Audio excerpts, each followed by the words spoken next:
The Senate will convene as a court of impeachment, and the chaplain, Dr. Barry Black, will lead the Senate in prayer.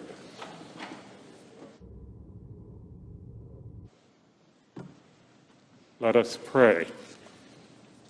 Mighty God, unsurpassed in both power and understanding, we worship you. Lord, when there is nowhere else to turn, we lift our eyes to you. As again, this Senate chamber becomes a court, and our senators become jurors, guide these lawmakers with your wisdom, mercy, and grace. Lord, infuse them with a spirit of nonpartisan patriotism. Unite them in their efforts to do what is best for America.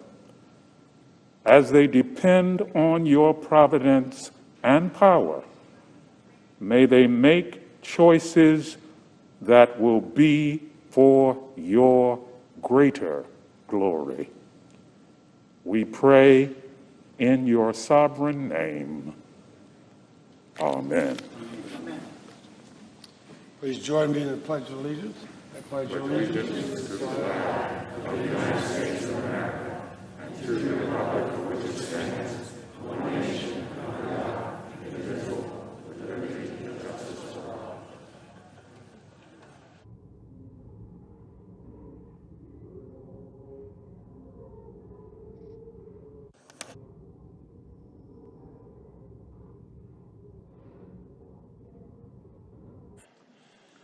And Senators, will you please be seated? And if there is no objection, the journal proceedings of the trial are approved to date. I ask the Sergeant at Arms to make the proclamation. Hear ye, hear ye, hear ye. All persons are commanded to keep silence on pain of imprisonment while the Senate of the United States is sitting for the trial of the article of impeachment exhibited by the House of Representatives against Donald John Trump, former President of the United States.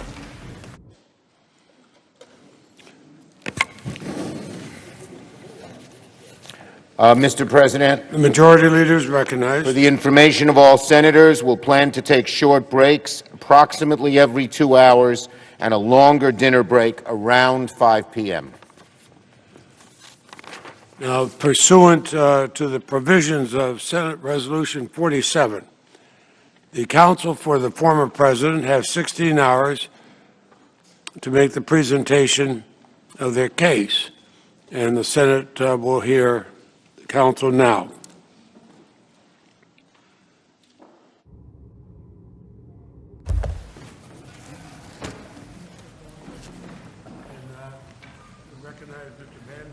Begin the presentation of the case for the former president. Go ahead.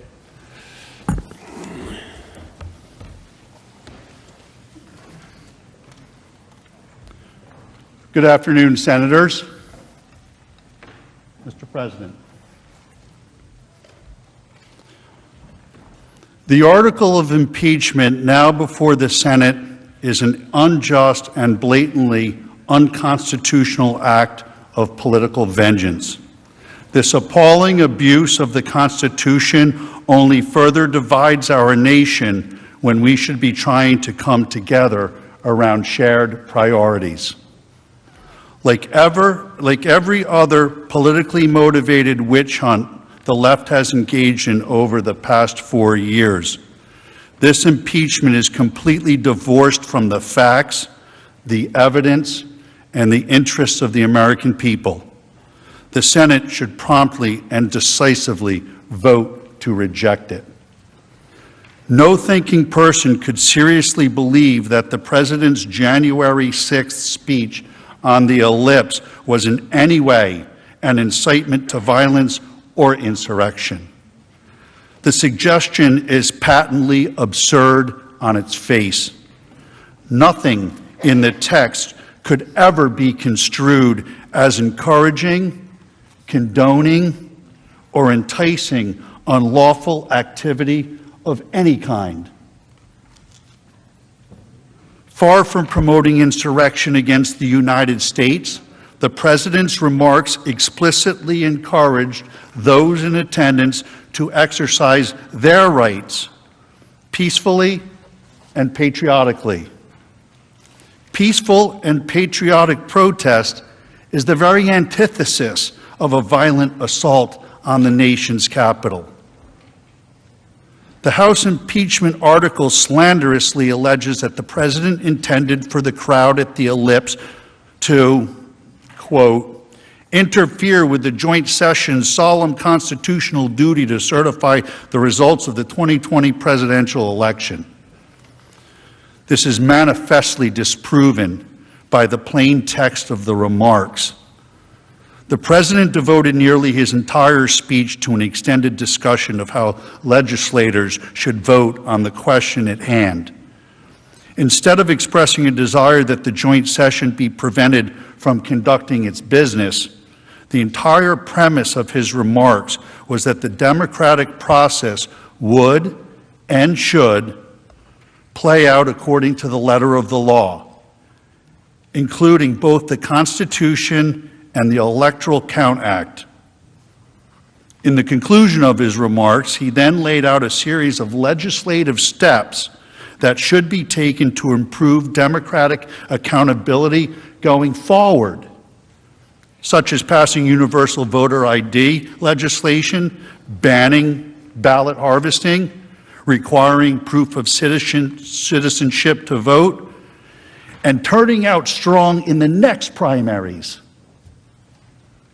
Not only these are not the words of someone inciting a violent insurrection.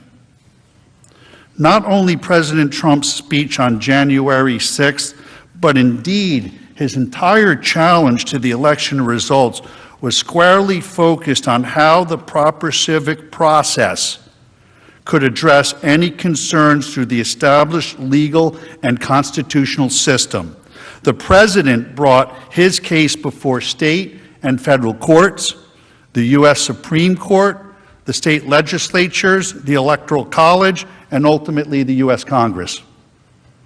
In the past, numerous other candidates for president have used many of the same processes to pursue their own election challenges. As recently as 2016, the Clinton campaign brought multiple post-election court cases, demanded recounts, and ridiculously declared the election stolen by Russia.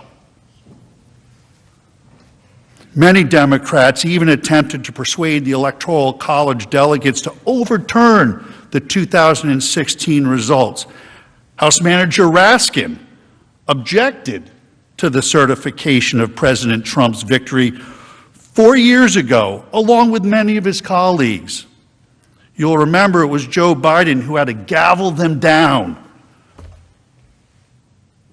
I have an objection because 10 of the 29 electoral votes cast by Florida were cast by electors not lawfully certified.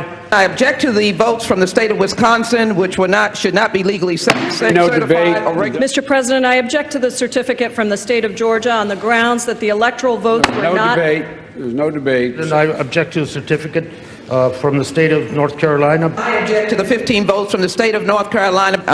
I object. I object to the certificate from the state of Alabama. The electors were not lawfully certified. Is it signed by a senator? Not as of yet, Mr. President. In that case, the objection cannot be entertained. The objection cannot be entertained. Debate is not in order.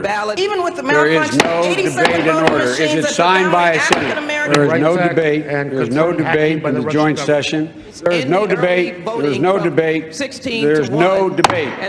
Please come to order. The objection cannot be received. Section 18, Title 3 of the United States Code prohibits debate in the joint session. I do not wish to debate. I wish to ask, is there one United States senator who will join me in this letter There of is no objection? debate. There is no debate. The gentlewoman will suspend.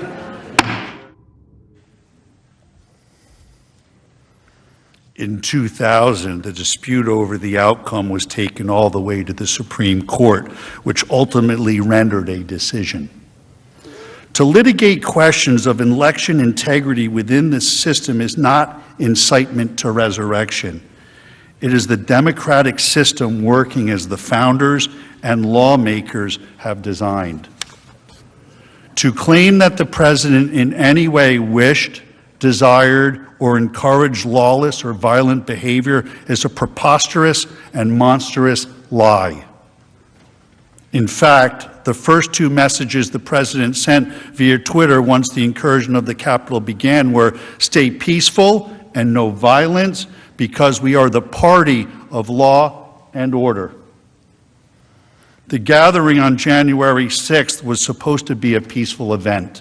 Make no mistake about that. And the overwhelming majority of those in attendance remained peaceful. As everyone knows, the president had spoken at hundreds of large rallies across the country over the past 5 years. There had never been any mob-like or riotous behaviors, and in fact, a significant portion of each event was devoted to celebrating the rule of law, protecting our Constitution, and honoring the men and women of law enforcement. Contrast the president's repeated condemnations of violence with the rhetoric from his opponents. I am your president of law and order and an ally of all peaceful protesters. The vast majority of the protests have been peaceful. Republicans stand for law and order, and we stand for justice. I just don't even know why there aren't uprisings all over the country, and maybe there will be. My administration will always stand against violence, mayhem, and disorder. There needs to be unrest in the streets for as long as there's unrest in our lives. I stand with the heroes of law enforcement. And you push back on them, and you tell them they're not welcome anymore, anywhere. We will never defund our police. Together we will ensure that America is a nation of law and order. We were in high school, I'd take him behind the gym and beat the hell out of him. I think you need to go back and punch him in the face. Feel like punching him. We just want law and order. Everybody wants that. I want to tell you, Gorsuch, I want to tell you, Kavanaugh, you have released the whirlwind, and you will pay the price. We want law and order. We have to have law and order. Show me where it says that protests are supposed to be polite and peaceful. We believe in safe streets, secure communities, and we believe in law and order.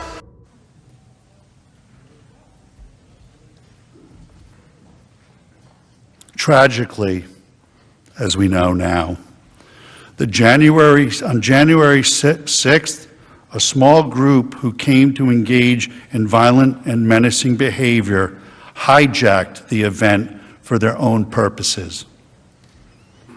According to publicly available reporting, it is apparent that extremists of various different stripes and political persuasions pre-planned and premeditated an attack on the Capitol. One of the first people arrested was a leader of Antifa. Sadly, he was also among the first to be released. From the beginning, the president has been clear. The criminals who infiltrated the Capitol must be punished to the fullest extent of the law. They should be imprisoned for as long as the law allows. The fact that the attacks were apparently premeditated, as alleged by the House managers, demonstrates the ludicrousness of the incitement allegation against the president. You can't incite what was already going to happen. Law enforcement officers at the scene conducted themselves heroically and courageously, and our country owes them an eternal debt. But there must be a discussion of the decision by political leadership regarding force posture and security in advance of the event. As many will recall, last summer, the White House was faced with violent rioters, night after night. They repeatedly attacked Secret Service officers and at one point pierced a security wall, culminating in the clearing of Lafayette Square. Since that time, there has been a sustained negative narrative in the media regarding the necessity of those security measures on that night, even though they certainly prevented many calamities from occurring. In the wake of the Capitol attack, it must be investigated whether the proper force posture was not initiated due to the political pressure stemming from the events at Lafayette Square. Consider this. On January 5th, the mayor of the District of Columbia explicitly discouraged the National Guard and federal authorities from doing more to protect the Capitol, saying, and I quote, "The District of Columbia is not requesting other federal law enforcement personnel," and discourages any additional deployment.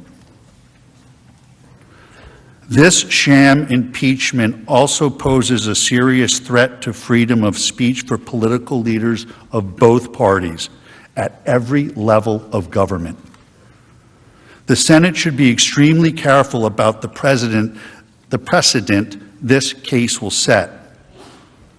Consider the language that the House impeachment article alleges to constitute incitement. If you don't fight like hell, you're not going to have a country anymore. This is ordinary political rhetoric that is virtually indistinguishable from the language that has been used by people across the political spectrum for hundreds of years. Countless politicians have spoken of fighting for our principles. Joe Biden's campaign slogan was "Battle for the Soul of America." No human being seriously believes that the use of such metaphorical terminology is incitement to political violence. While the president did not engage in any language of incitement, there are numerous officials in Washington who have indeed used profoundly reckless, dangerous, and inflammatory rhetoric in recent years. The entire Democratic Party and national news media spent the last 4 years repeating, without any evidence, that the 2016 election had been hacked, and falsely and absurdly claimed the President of the United States was a Russian spy. Speaker Pelosi herself said that the 2016 election was hijacked and that Congress has a duty to protect our democracy. She also called the president an imposter and a traitor, and recently referred to her colleagues in the House as the enemy within. Moreover, many Democrat politicians endorsed and encouraged the riots that destroyed vast swaths of American cities last summer, when violent left-wing anarchists conducted a sustained assault on a federal courthouse in Portland, Oregon. Speaker Pelosi did not call it an insurrection. Instead, she called the federal law enforcement officers protecting the building stormtroopers. When violent mobs destroyed public property, she said, "People will do what they do." The Attorney General of the state of Massachusetts stated, "Yes, America is burning, but that's how forests grow." Representative Anya Presley declared, "There needs to be unrest in the streets for as long as there is unrest in our lives." The current Vice President of the United States, Kamala Harris, urged supporters to donate to a fund that bailed out violent rioters and arsonists out of jail. One of those was released and went out and committed another crime, assault. He beat the bejesus out of somebody. She said of the violent demonstrations, "Everyone beware. They're not going to stop before Election Day in November, and they're not going to stop after Election Day. They're not going to let up, and they should not." Such rhetoric continued even as hundreds of police officers across the nation were subjected to violent assaults at the hands of angry mobs. A man claiming to be inspired by the junior senator from Vermont came down here to Washington, D.C. to watch a softball game and kill as many senators and congressmen as he could. It cannot be forgotten that President Trump did not blame the junior senator. The senior senator from Maine has had her house surrounded by angry mobs of protesters. When that happened and unnerved her, one of the House managers, I forget which one, tweeted, "Cry me a river."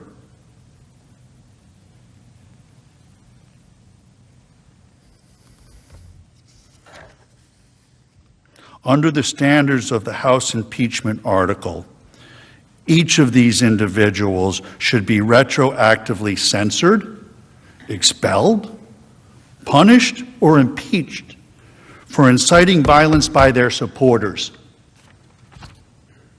Unlike the left, President Trump has been entirely consistent in his opposition to mob violence. He opposes it in all forms, in all places. Just as he's been consistent that the National Guard should be deployed to protect American communities wherever protection is needed. For Democrats, they have clearly demonstrated that their opposition to mobs and their view of using the National Guard depends upon the mob's political views. Not only is this impeachment case preposterously wrong on the facts, no matter how much heat and emotion is injected by the political opposition, it is also plainly unconstitutional. In effect, Congress would be claiming that the right to disqualify a private citizen, no longer a government official, from running for public office. This would transform the solemn impeachment process into a mechanism for asserting congressional control over which private citizens are and are not allowed to run for president. In short, this unprecedented effort is not about Democrats opposing political violence. It is about Democrats trying to disqualify their political opposition. It is constitutional cancel culture. History will record this shameful effort as a deliberate attempt by the Democrat Party to smear, censor, and cancel not just President Trump, but the 75 million Americans who voted for him. Now is not the time for such a campaign of retribution. It is the time for unity and healing and focusing on the interests of the nation as a whole. We should all be seeking to cool temperatures, calm passions, rise above partisan lines. The Senate should reject this divisive and unconstitutional effort and allow the nation to move forward. Over the course of the next 3 hours or so, you will hear next from Mr. Schoen, who's going to talk about due process and a couple other points you'll be interested to hear. I'll return with an analysis of why the First Amendment must be properly applied here. And then Mr. Castor will discuss the law as it applies to the speech of January 6th. And then we'll be pleased to answer your questions. Thank you.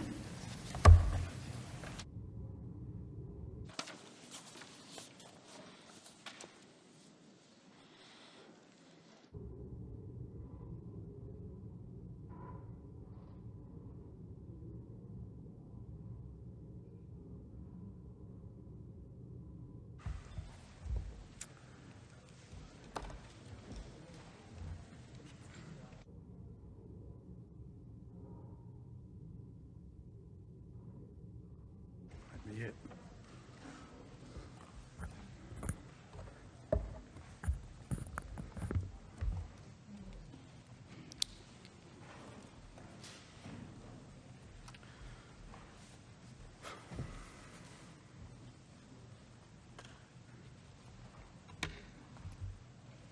President, Mr. Schoen. leaders, senators, throughout the course of today, my colleagues and I will explain in some detail the simple fact that President Trump did not incite the horrific, terrible riots of January 6th. We'll demonstrate that, to the contrary, the violence and looting goes against the law and order message he conveyed to every citizen of the United States throughout his presidency, including on January 6th. First, though, we would like to discuss the hatred, the vitriol, the political opportunism that has brought us here today. The hatred that the House managers and others on the left have for President Trump has driven them to skip the basic elements of due process and fairness and to rush an impeachment through the House claiming, quote, urgency, close quotes. But the House waited to deliver the articles to the Senate for almost 2 weeks, only after Democrats had secured control over the Senate. In fact, contrary to their claim that the only reason they held it was because Senator McConnell wouldn't accept the article, Representative Clyburn made clear that they had considered holding the articles for over 100 days to provide President Biden with a clear pathway to implement his agenda. Our Constitution and any basic sense of fairness require that every legal process with significant consequences for a person's life, including impeachment, requires due process under the law, which includes fact-finding and the establishment of a legitimate evidentiary record with an appropriate foundation. Even last year's impeachment followed committee hearings and months of examination and investigation by the House. Here, President Trump and his counsel were given no opportunity to review evidence or question its propriety. The rush to judgment for a snap impeachment in this case was just one example of the denial of due process. Another, perhaps even more vitally significant example was the denial of any opportunity ever to test the integrity of the evidence offered against Donald J. Trump in a proceeding seeking to bar him from ever holding public office again, and that seeks to disenfranchise some 75 million voters, American voters. On Wednesday this week, countless news outlets repeated the Democrat talking point about the power of never before seen footage. Let me ask you this. Why was this footage never seen before? Shouldn't the subject of an impeachment trial, this impeachment trial, President Trump, have the right to see the so-called new evidence against him? More importantly, the riot and the attack on this very building was a major event that shocked and impacted all Americans. Shouldn't the American people have seen this footage as soon as it was available? For what possible reason do the House managers withhold it from the American people and President Trump's lawyers? For political gain? How did they get it? How were they the ones releasing it? It is evidence in hundreds of pending criminal cases against the rioters. Why was it not released through law enforcement or the Department of Justice? Is it the result of a rushed snap impeachment for political gain without due process? House Manager Raskin told us all yesterday that your job as jurors in this case is a fact-intensive job. But of course, as several of the House managers have told you, we still don't have the facts. Speaker Pelosi herself on February 2nd called for a 9/11-style commission to investigate the events of January 6th. Speaker Pelosi says that the commission is needed to determine the causes of the events. She says it herself. If an inquiry of that magnitude is needed to determine the causes of the riot, and it may very well be, then how can these same Democrats have the certainty needed to bring articles of impeachment and blame the riots on President Trump. They don't.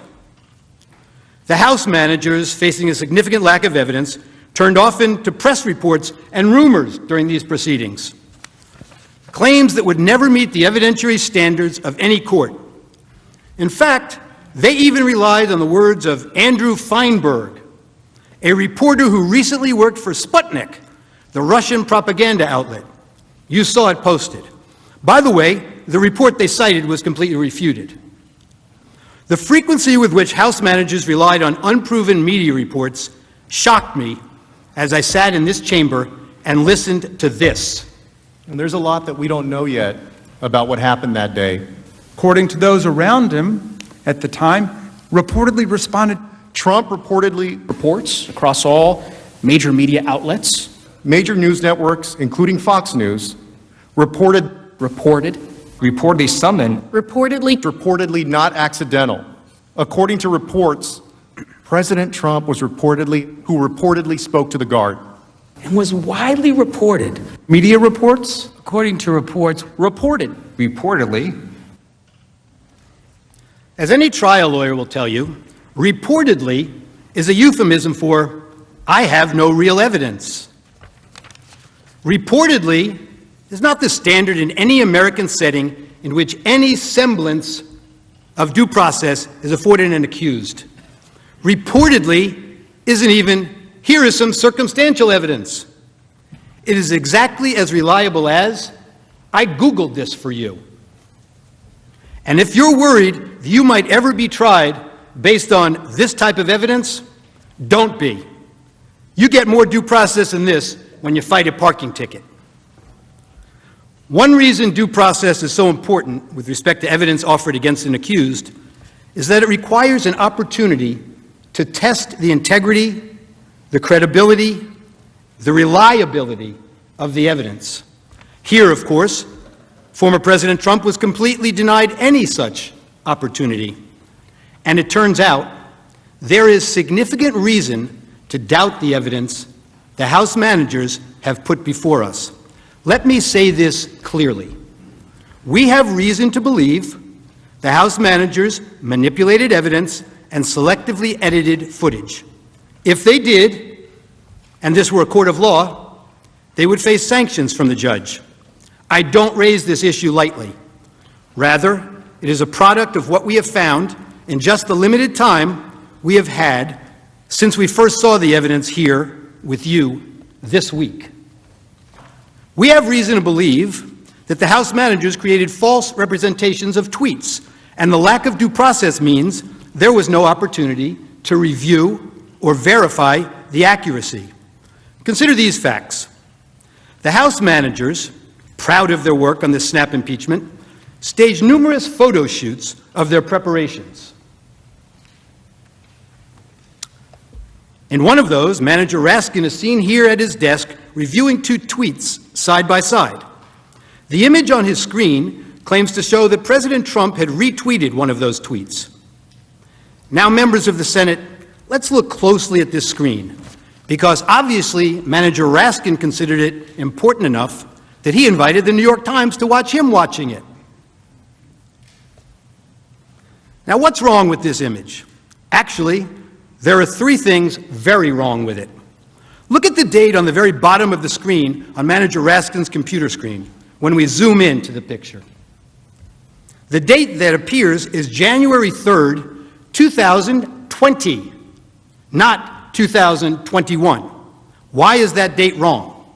Because this is not a real screenshot that he's working with. This is a recreation of a tweet, and you got the date wrong when you manufactured this graphic. You did not disclose that this is a manufactured graphic and not a real screenshot of a tweet.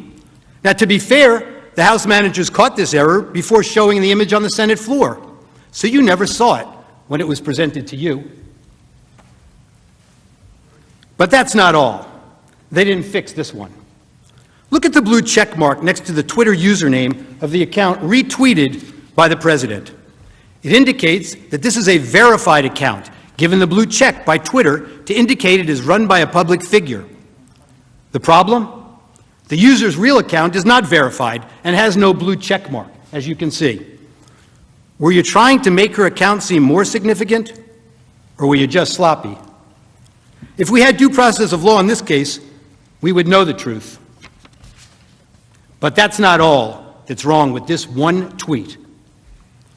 House Manager Swalwell showed you this tweet this week, and he emphasized that this tweet reflected a call to arms. He told you repeatedly that this was a promise to call in the cavalry for January 6th. He expressly led you to believe that President Trump's supporter believed that the president wanted armed supporters at the January 6th speech, paramilitary groups, the cavalry, ready for physical combat. The problem is, the actual text is exactly the opposite. The tweeter promised to bring the Calvary, a public display of Christ's crucifixion, a central symbol of her Christian faith, with her to the president's speech, a symbol of faith, love, and peace. They just never want to seem to read the text and believe what the text means. You'll see this reported in the media last evening also. Words matter, they told you, but they selectively edited the president's words over and over again. They manipulated video, time-shifting clips, and made it appear the president's words were playing to a crowd when they weren't. Let's take a look. After this, we're going to walk down, and I'll be there with you. We're going to walk down. We're going to walk down to the Capitol. But I think right here, we're going to walk down to the Capitol. And we're going to cheer on our brave senators and congressmen and women. And we're probably not going to be cheering so much for some of them. Because you'll never take back our country with weakness. You have to show strength, and you have to be strong. We have come to demand that Congress do the right thing and only count the electors who have been lawfully slated. Lawfully slated. I know that everyone here will soon be marching over to the Capitol building to peacefully and patriotically make your voices heard. And we are going to walk down to the Capitol. They showed you that part. Why are we walking to the Capitol? Well, they cut that off. To cheer on some members of Congress, and not others, peacefully and patriotically. The Supreme Court ruled in Brandenburg that there's a very clear standard for incitement. In short, to paraphrase, whether the speech was intended to provoke imminent lawless action, and was it likely to do so. Go to the Capitol and cheer on some members of Congress, but not others. They know it doesn't meet the standard for incitement, so they edited it down. We heard a lot this week about fight like hell, but they cut off the video before they showed you the president's optimistic, patriotic words that followed immediately after. We fight like hell, and if you don't fight like hell, you're not going to have a country anymore. Our exciting adventures and boldest endeavors have not yet begun. My fellow Americans, for our movement, for our children, and for our beloved country, and I say this despite all that's happened, the best is yet to come. There's that famous quote, like one of the House managers said, "A lie will travel halfway around the world before the truth has a chance to put its shoes on." Well, this lie traveled around the world a few times, made its way into the Biden campaign talking points, and ended up on the Senate floor. The Charlottesville lie. Very fine people on both sides, except that isn't all he said, and they knew it then, and they know it now. Watch this. But you also had people that were very fine people on both sides. You had people in that group, excuse me, I saw the same pictures as you did. You had people in that group that were there to protest the taking down of, to them, a very, very important statue and the renaming of a park from Robert E. Lee to another name. No, George Washington was a slave owner. Was George Washington a slave owner? So will George Washington now lose his status? Are we going to take down Excuse me. Are we going to take down statues to George Washington? How about Thomas Jefferson? What do you think of Thomas Jefferson? You like him? Okay, good. Are we going to take down the statue? Because he was a major slave owner. Now we're going to take down his statue. So you know what? It's fine. You're changing history, you're changing culture, and you had people, and I'm not talking about the neo-Nazis and the white nationalists, because they should be condemned totally. But you had many people in that group other than neo-Nazis and white nationalists, okay? And the press has treated them absolutely unfairly. Now, in the other group also, you had some fine people, but you also had troublemakers, and you see them come with the black outfits and with the helmets and with the baseball bats. You had a lot of bad people in the other group too. Unfairly, sir, I'm sorry, I just didn't understand what you were saying. You were saying the press has treated white nationalists unfairly? No, I just didn't understand what you were saying. No. There were people in that rally, and I looked the night before. If you look, there were people protesting very quietly the taking down of the statue of Robert E. Lee. I'm sure in that group there were some bad ones. The following day it looked like they had some rough, bad people. Neo-Nazis, white nationalists, whatever you want to call them. But you had a lot of people in that group that were there to innocently protest, and very legally protest, because, you know, I don't know if you know, they had a permit. The other group didn't have a permit. So I only tell you this, there are two sides to a story. I thought what took place was a horrible moment for our country, a horrible moment. But there are two sides to the country. Does anybody have a final? Does anybody have, you have an infrastructure. What makes you think? This might be today the first time the news networks played those full remarks in their context. And how many times have you heard that President Trump has never denounced white supremacists? Now you in America know the truth. Here's another example. One of the House managers made much of the president's supposedly ominous words of, "You have to get your people to fight." But you knew what the president really meant. He meant that the crowd should demand action from members of Congress and support primary challenges to those who don't do what he considered to be right. Support primary challenges, not violent action. I know what he meant because I watched the full video, and so did the House managers, but they manipulated his words. You will see where they stopped it, and to give it a very different meaning from the meaning it has in full context. Let's watch.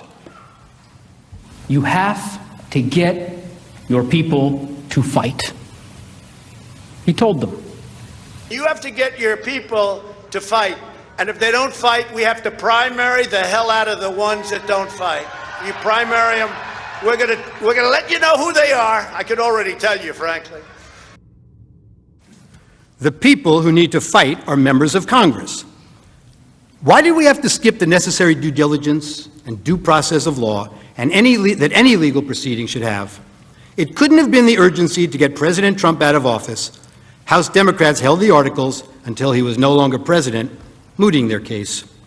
Hatred, animosity, division, political gain, and let's face it, for House Democrats, President Trump is the best enemy to attack. I want to say this for Donald Trump, who I may well be voting to impeach. Donald Trump has already done a number of things which legitimately raise the question of impeachment. I don't respect this president, and I will fight every day until he is impeached. That is grounds to start impeachment proceedings. Those are grounds to start impeachment. Those are grounds to start impeachment proceedings. And yes, I think that's grounds to start impeachment proceedings. I rise today, Mr. Speaker, to call for the impeachment of the President of the United States of America. I continue to say, impeach him! Impeach 45! Impeach 45! So we're calling upon the House to begin impeachment hearings immediately. On the impeachment, Donald Trump, would you vote yes or no? I would vote yes. I would vote to impeach. Because we're going to go in there, we're going to impeach the motherfucker. But the fact is, I introduced articles of impeachment in July of 2017. If we don't impeach this president, he will get reelected. My oath requires me to be for impeachment, have an impeachment hearing. He needs the scarlet eye on his chest. The representatives should begin impeachment proceedings against this president. It is time to bring impeachment charges against him. Bring impeachment charges. My personal view is that he richly deserves impeachment. I'm here at an impeachment rally, and we are ready to impeach them! Well, we can impeach him every day of the week for anything he does. That same hatred and anger has led House managers to ignore their own words and actions and set a dangerous double standard. The House managers spoke about rhetoric, about a constant drumbeat of heated language. Well, as I'm sure everyone watching expected, we need to show you some of their own words. I just don't even know why there aren't uprisings all over the country. Maybe there will be. There needs to be unrest in the streets for as long as there's unrest in our lives. You got to be ready to throw a punch. You have to be ready to throw a punch. Donald Trump, I think you need to go back and punch him in the face. That I thought he should have punched him in the face. Feel like punching him. I'd like to take him behind the gym if I were in high school. If we were in high school, I'd take him behind the gym and beat the hell out of him. No, I wish we were in high school. I could take him behind the gym. I will go and take Trump out tonight. Take him out now. When was the last time an actor assassinated a president? They're still going to have to go out and put a bullet in Donald Trump. Show me where it says that protests are supposed to be polite and peaceful. And you push back on them, and you tell them they're not welcome anymore, anywhere. I have thought an awful lot about blowing up the White House. Please, get up in the face of some Congress people. People will do what they do. I want to tell you, Gorsuch, I want to tell you, Kavanaugh, you have released the whirlwind, and you will pay the price. We're going to go in there, we're going to impeach the Well, this is just a warning to you Trumpers. Be careful. Walk lightly. And for those of you who are soldiers, make them pay. If you had to be stuck in an elevator with either President Trump, Mike Pence, or Jeff Sessions, who would it be? Does one of us have to come out alive?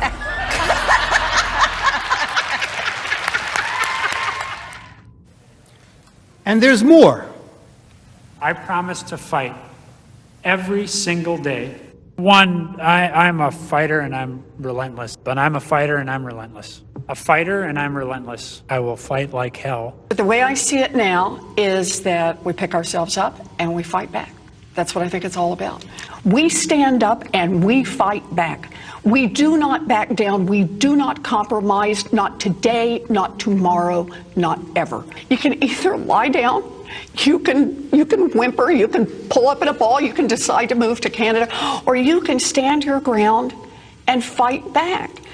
And that's what it's about. We do fight back, but we are going to fight back. We are not turning this country over to what Donald Trump has sold. We are just not. Look, people are upset and they're right to be upset. Now we can whimper, we can whine, or we can fight back. Me, I'm here to fight back. I'm here to fight back because we will not forget. We do not want to forget.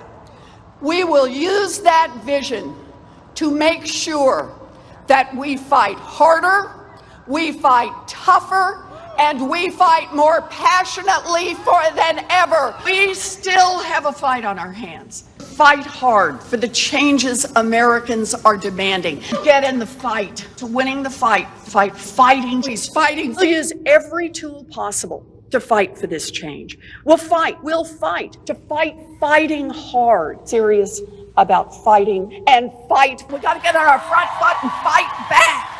Problems, we call them out and we fight back. I'm in this fight. I am fighting. Get in this fight. Get in this fight. Get in this fight. And fighting, we all need to be in the fight. We all need to stay in the fight. We stay in this fight. We fought back. I am not afraid of a fight. I am in this fight all the way. You don't get what you don't fight for. Our fight, our fight. We are in this fight for our lives. This is the fight of our lives. But we are going to make sure that this fight does not end tonight. This is a fight for our lives, the lives of our friends and family members and neighbors. It is a fight, and it is a fight that we're going to work to make sure continues. It's a fight. It is a fight. It is a fight, and that's what this fight is for. Well, I'm wired to fight anyone who isn't doing their job for us. I'm John Tester, and you're damn right. I approve this message. And I'll have lots of fights ahead of us, and I'm ready to stand up and keep fighting. We have to fight. We're going to fight. We're going to fight. We need to fight, and we need to fight. We're going to fight. We got a few more fights. We're going to take the privilege of a few more fights, and we have the biggest fight of all. I will never stop fighting. I will fight like hell to fight back against anyone. We need to say loud and clear that we are ready to fight. It's a bare-knuckles fight. Now they're going to have to actually fight back against people. The fight has to be conducted. It's so important that we need to fight. Fight that fight. We have been fighting. I was fighting very hard. Time is of the essence, both in terms of the fight. I think we should be fighting. Well, I really believe we need to fight. We're simply not going to take this line down. We're going to keep fighting. So I'm telling all my colleagues, this is the fight of our life. Whose side are you on? Who are you fighting for? They're fighting, I'm fighting. We're both fighting. We will fight back. We're not going to just take this line down. I'm just going to keep the fight up. What we have to do right now is fight as hard as we can. We have to rise up and fight back. And so we're going to fight, and we're going to continue to fight. I am going to be fighting like hell. Keep fighting, or we kept fighting and we did. So we're going to keep fighting. We have to be fighting every single day. We have to fight back, and we have no choice but to do that. I think we're doing the right thing to do that. Fighting. And I'm fighting. Well, our job right now is to fight. It's really important. I'm going to keep fighting. I'm asking for the support of people across the country to fight back. And you got to be fierce in fighting. Keep fighting. Brown have been fighting. I've told President Biden I will fight like mad. I'll tell you what, now more than ever, we have to fight like hell. We have these battles on the floor of the Senate. I'm going to go down and battle, and I'm going to be down there on the floor fighting. Right. But we Democrats are fighting as hard as we can. Democrats are fighting as hard as we can. Credit it in any way, but we're fighting back. What we've got to do is fight in Congress, fight in the courts, fight in the streets, fight online, fight at the ballot box. Fighting and pushing around the clock, fighting, continue to be brave and be strong and keep fighting. We're getting people engaged in the fight. We're fighting. We've got to keep fighting and keep focused. Continue to fight. Fight. This is going to be a fight. We'll also fight him and challenge him in every way that we can, in the Congress, in the courts, and in the streets. To continue fighting. We each have an important role to play in fighting. In this fight, like so many before it, it has been a fight. The American people are going to have to fight. And about the importance of fighting, I will always fight. Fighting. But we always must fight. Joe Biden has a deep, deep-seated commitment to fight and to fight. And about the importance of fighting, we always must fight, to fight, to fight, and to fight. As our willingness to fight continued the fight, as Joe Biden says, to fight. It's about fighting of what we're fighting for. We will tell them about what we did to fight. Truly about a fight. But truly, I do believe that we're in a fight. I believe that we are in a fight. I believe we are in a fight. I believe we are in a fight. So there's a fight in front of us.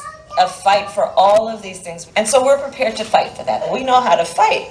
Our ongoing fight of fight. We know how to fight. We like a good fight. We were born out of a fight. This is what is our fight right now. There's the fight, there's the fight, there's the fight, and then there's the fight to defend. Back in the fight. Our mission is to fight. That is the guiding purpose of House Democrats, fighting. He has never forgotten who he is fighting for. Marched and fought, and we just have to fight. But this is a fight for our country. Fighting the health crisis of COVID. I led the fight and continue to fight. Never, never, never give up this fight. I'm a citizen fighting for it. It means not only fighting a leader who fought for progressive change, as a lawyer who fought for people his whole life, as well as other fights. And I'm proud that to have Tim in this fight with me. And above all, it's time for America to get back up and once again fight. We will fight when we must fight. What kind of America are we fighting for? We've been fighting, so we need to fight, but we also need to fight for an America. I am going to wake up every day and fight hard. I have been fighting. We're going to fight. We are going to fight. We're going to fight. We're going to fight. And I will fight. We're in the fight of our lives right now. We fight like hell. To fight. To fight. Fight against the Trump administration. Democrats are standing up to fight. We're in this fight in a serious way. Issue of fight. We're eager to take on this fight. Get in this fight and we'll fight it out. I have taken on the fight. As representatives for the people, as legislators here in the halls of Congress, our job is to fight. Who has led us in this fight Is to fight for this fight. And every day I'm in the United States Senate, I will fight. And one of the things we do is fight, should fight. because my constituents send me here each and every day to fight. We have been fighting this fight, and we need to be side by side so we can succeed. And so I hope that you will all join us in our fight. And if we fight, and as the next governor of Georgia, I will never stop fighting. We can show the old guard something new, and we can fight. My fight, those fights need to fight an administration Requiring us to fight, and fight we will. Their fight, and their fight, and their fight. The fight is a fight, and so when we fight the fight that we are in, when we are fighting this fight, we fight this fight. The strength of who we are is we will fight. And we will fight the fight. We will fight. We are in a fight. The fight. It is a fight, and it is a fight born out of patriotism. This is a fight fighting. I say fight on, fight on, fight on, fight on. I'm here to say one more time publicly, this is not a fight I wanted to take on, but this is the fight in front of us now. Every single one of you and every one of you. That's okay. You didn't do anything wrong. It's a word people use. But please stop the hypocrisy.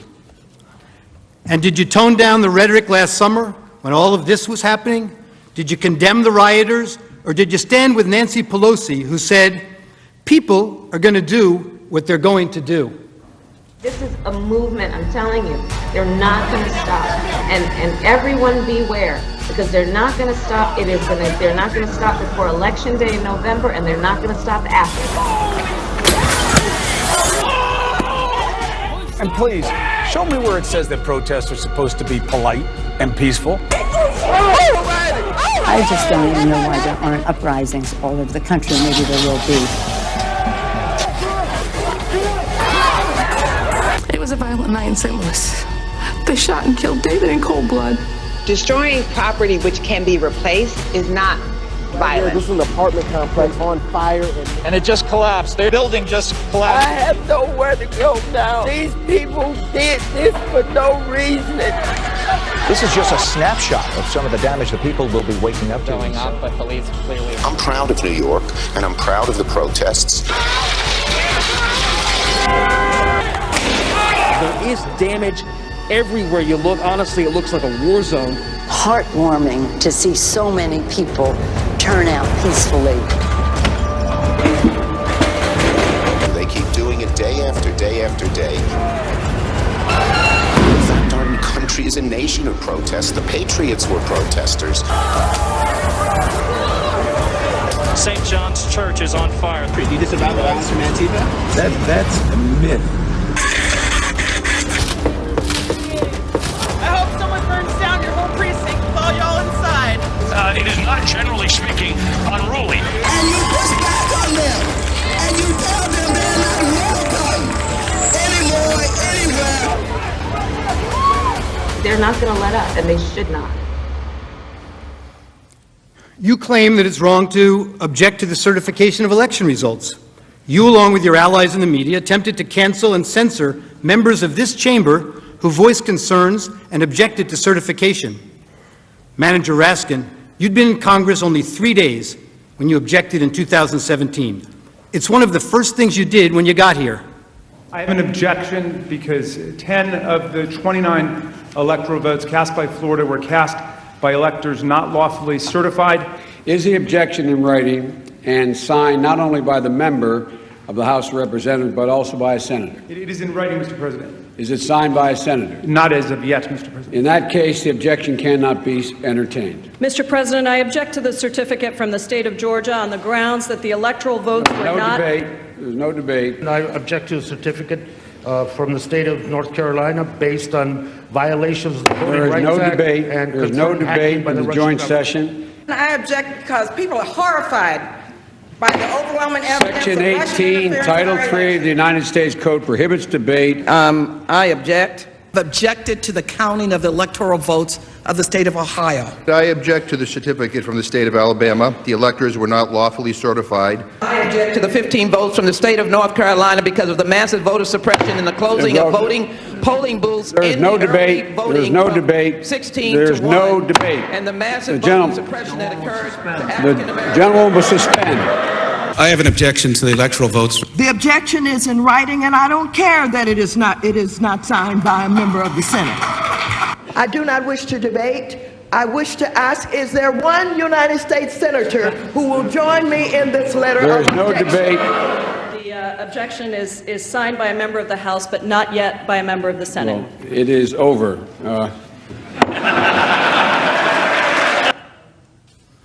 And when the House managers realized that the president's actual words could not have incited the riot, as you alleged in your article of impeachment, you attempted to pivot.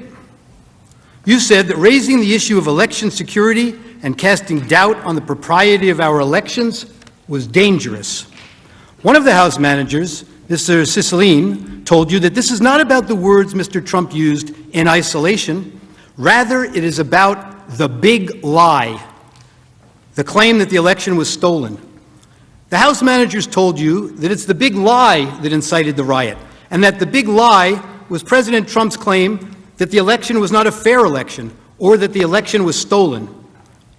Claiming an election was stolen, you were told, are words that are insightful to a candidate's followers and cause people to respond violently. Claiming an election was stolen, or not legitimate, is something that a candidate should never do, because he or she knows, or should know, that such a claim and such words can actually incite violent insurrection, you were told. Well, it seems that the House manager's position must be actually a bit narrower than that. The House manager's position really is that when Republican candidates for office claim an election is stolen or that the winner is illegitimate, it constitutes inciting an insurrection, and the candidate should know it. But Democratic Party candidates for public elective office are perfectly entitled to claim the election was stolen, or that the winner is illegitimate, or to make any other outrageous claim they can. It is their absolute right to do so. And it is their absolute right to do so, irrespective of whether there's any evidence to support the claim. Democratic candidates can claim that an election was stolen because of Russian collusion, or without any explanation at all. And that is perfectly okay, and is in no way incitement to an insurrection. And somehow, when Democratic candidates publicly decry an election as stolen or illegitimate, it's never a big lie. You've been doing it for years. But can you imagine telling your supporters that the only way you could possibly lose is if an American election was rigged and stolen from you? And ask yourself whether you've ever seen anyone at any level of government make the same claim about their own election. If Stacey Abrams doesn't win in Georgia, they stole it. It's clear. It's clear. And I say that publicly, it's clear. You can run the best campaign. You can even become the nominee. And you can have the election stolen from you. He knows he's an illegitimate president. He knows that there were a bunch of different reasons why the election turned out the way it did. Votes remain to be counted. There are voices that were waiting to be heard. And I will not concede. And I respect where you're coming from, and I respect the issues that you're raising. You're not answering the question. Do you think it was... You're not using the word legitimate.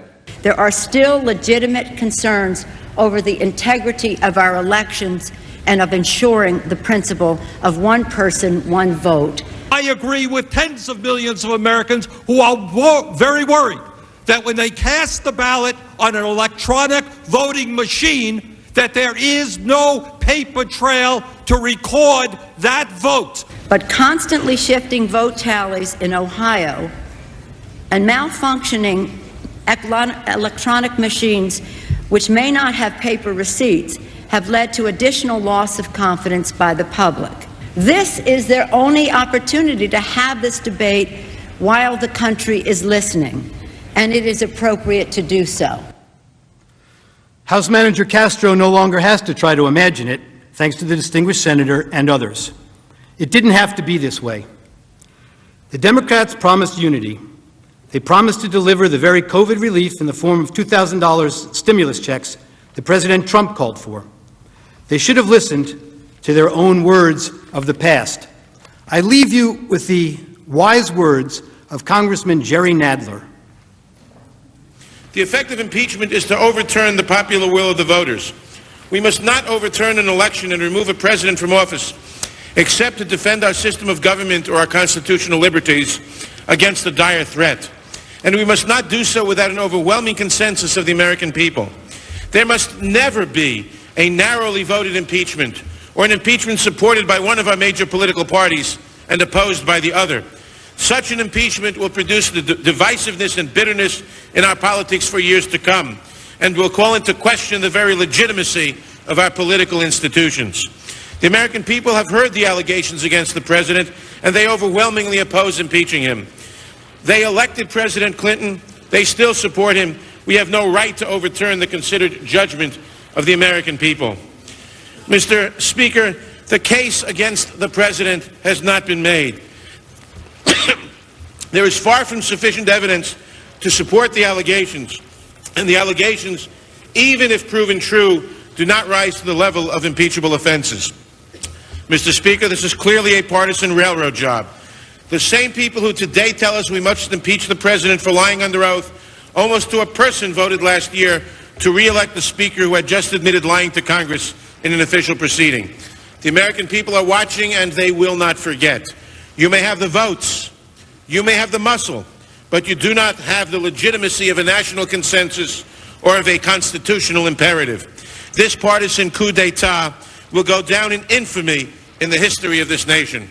Thank you, Mr. Speaker. I yield back the balance of my time.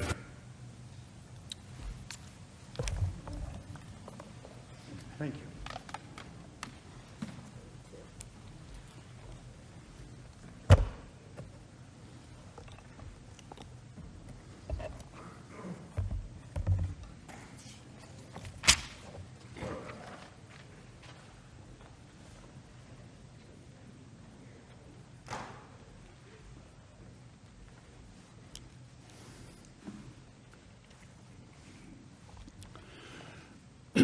Good afternoon again, Senators. Mr. President. There are two fundamental questions for purposes of this free speech analysis. First, does the First Amendment to the Constitution apply in this chamber to these impeachment proceedings? Second, if it does, do the words spoken by Mr. Trump at the Ellipse on January 6th meet the definition of constitutional incitement so as to void the protections afforded by the First Amendment? I will explain why the answers to both of these questions must be a resounding yes. The Constitution and the First Amendment must certainly apply to these impeachment proceedings, and Mr. Trump's speech deserves full protection under the First Amendment.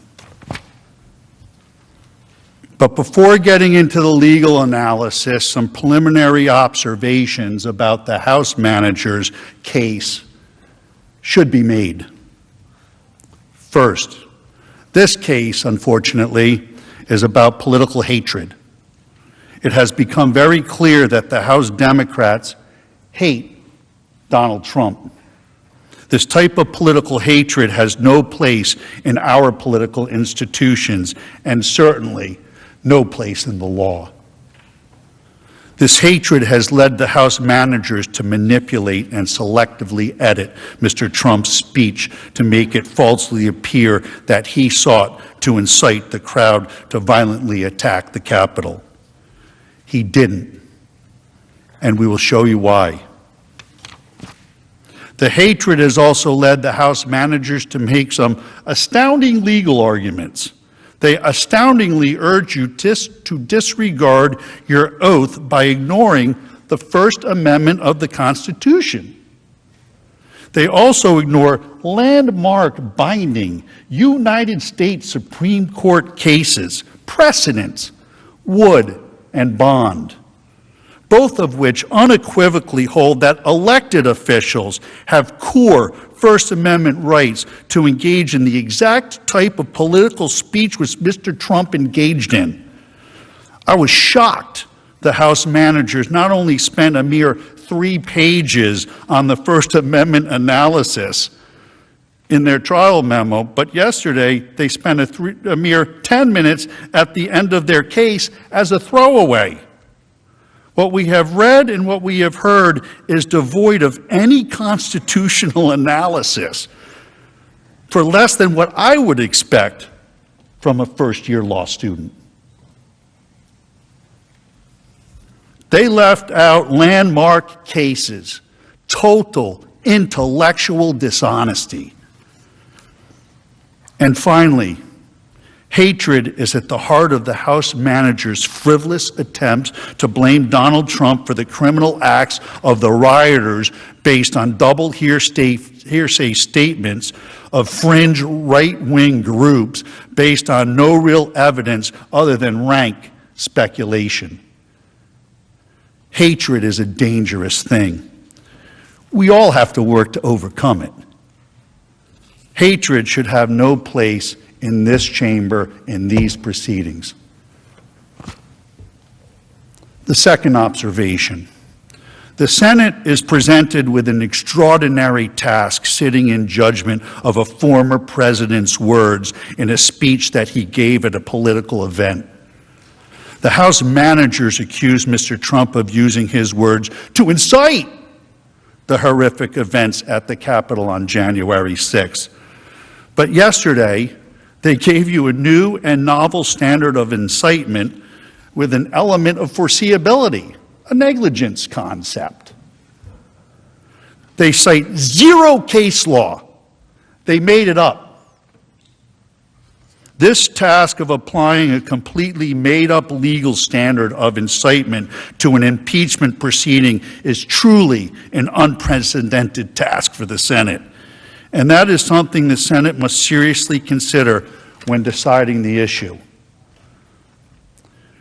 Do you want to create a precedent where the Senate will be tasked with sitting in judgment as to the meaning and implied intent of a president's words or words of any elected official?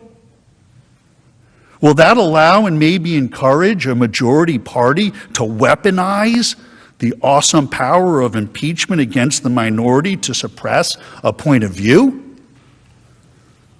Will the Senate then have to deal with constant articles of impeachment by a majority party accusing minority presidents or other elected officials of so-called insightful or false speeches?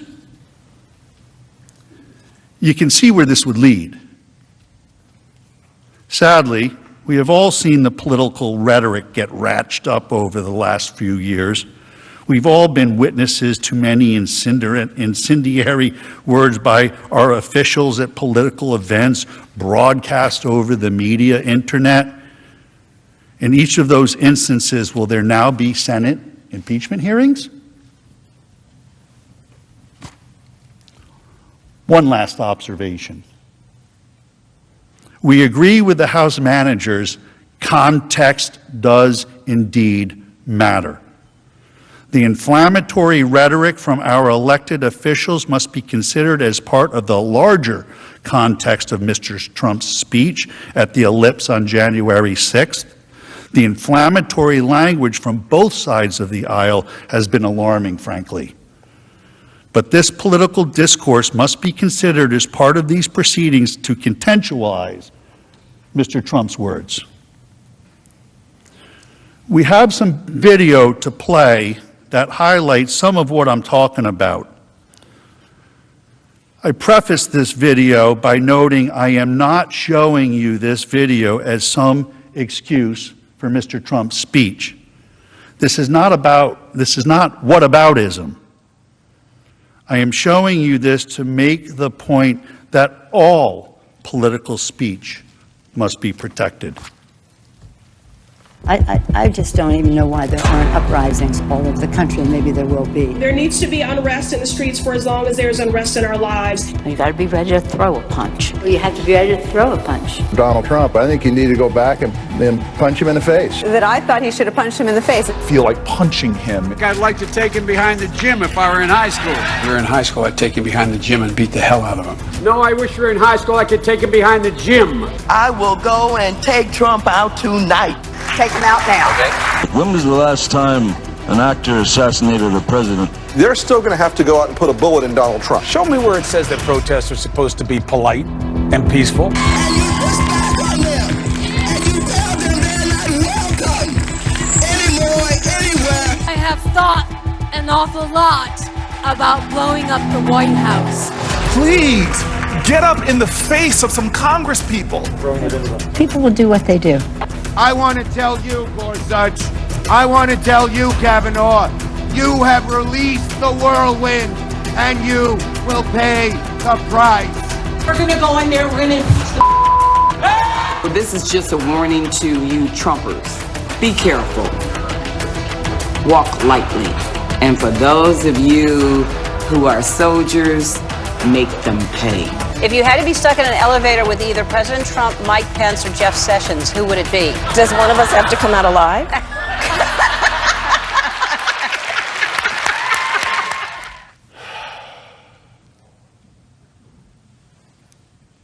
Again, I did not show you their robust speech to excuse or balance out the speech of my client, for I need not.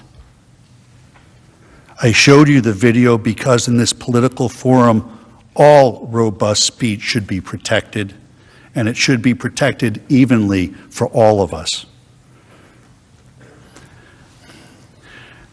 As a brief aside, we should all reflect and acknowledge the rhetoric has gotten to be too much and over the top. It is grating on the collective well-being of the body politic, the citizens. Most would like it to stop. But the point is, when you see speech such as this, you have to apply the First Amendment evenly, blindly. She is blind, Lady Justice. Question 1. Does the First Amendment apply to this chamber in these proceedings? The House manager's position, as stated in their trial brief, is, and I quote, "The First Amendment does not apply at all to an impeachment proceeding." That's their position. This is plainly wrong. The text of the First Amendment expressly restricts Congress from regulating speech. It says, "Congress shall make no law respecting an establishment of religion or prohibiting the free exercise thereof, or abridging the freedom of speech or of the press, or the right of the people peaceably to assemble and to petition the government for a redress of grievances." To ignore the Constitution would be contrary to the oath of office of a United States Senator. I do solemnly swear or affirm that I will support and defend the Constitution of the United States against all enemies, foreign and domestic, that I will bear true faith and allegiance to the same. Well, you all know the rest. No, the Senate cannot ignore the First Amendment. The Constitution itself limits the ability of the House to impeach to limited items, such as high crimes and misdemeanors. The position advanced by the House managers is essentially an unlimited impeachment standard without constitutional guardrails, unmoored to any specific legal test other than the unbridled discretion of Congress. This is distinctly not the intent of the framers. The framers were aware of the danger of any impeachment process that would make the president the mere creature of the legislature, a quote directly from the framers while debating the impeachment process on the floor of the Constitutional Convention of 1787.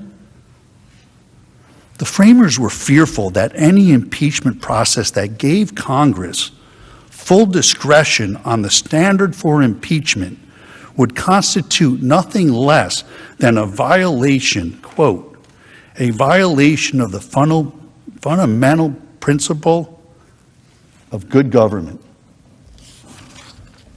One founding father, James Wilson, wrote extensively on the impeachment process. Mr. Wilson was a renowned legal scholar at the time, a law professor at the University of Pennsylvania in Philadelphia. He was a major force in drafting and adopting the Constitution in 1787. He served as one of the first six Supreme Court justices, 1789 to 1798. He was appointed by President George Washington. In fact, Wilson taught the first course on the new Constitution to President Washington and his cabinet, the first in the nation's history, in Philadelphia, at the University of Pennsylvania in 1789.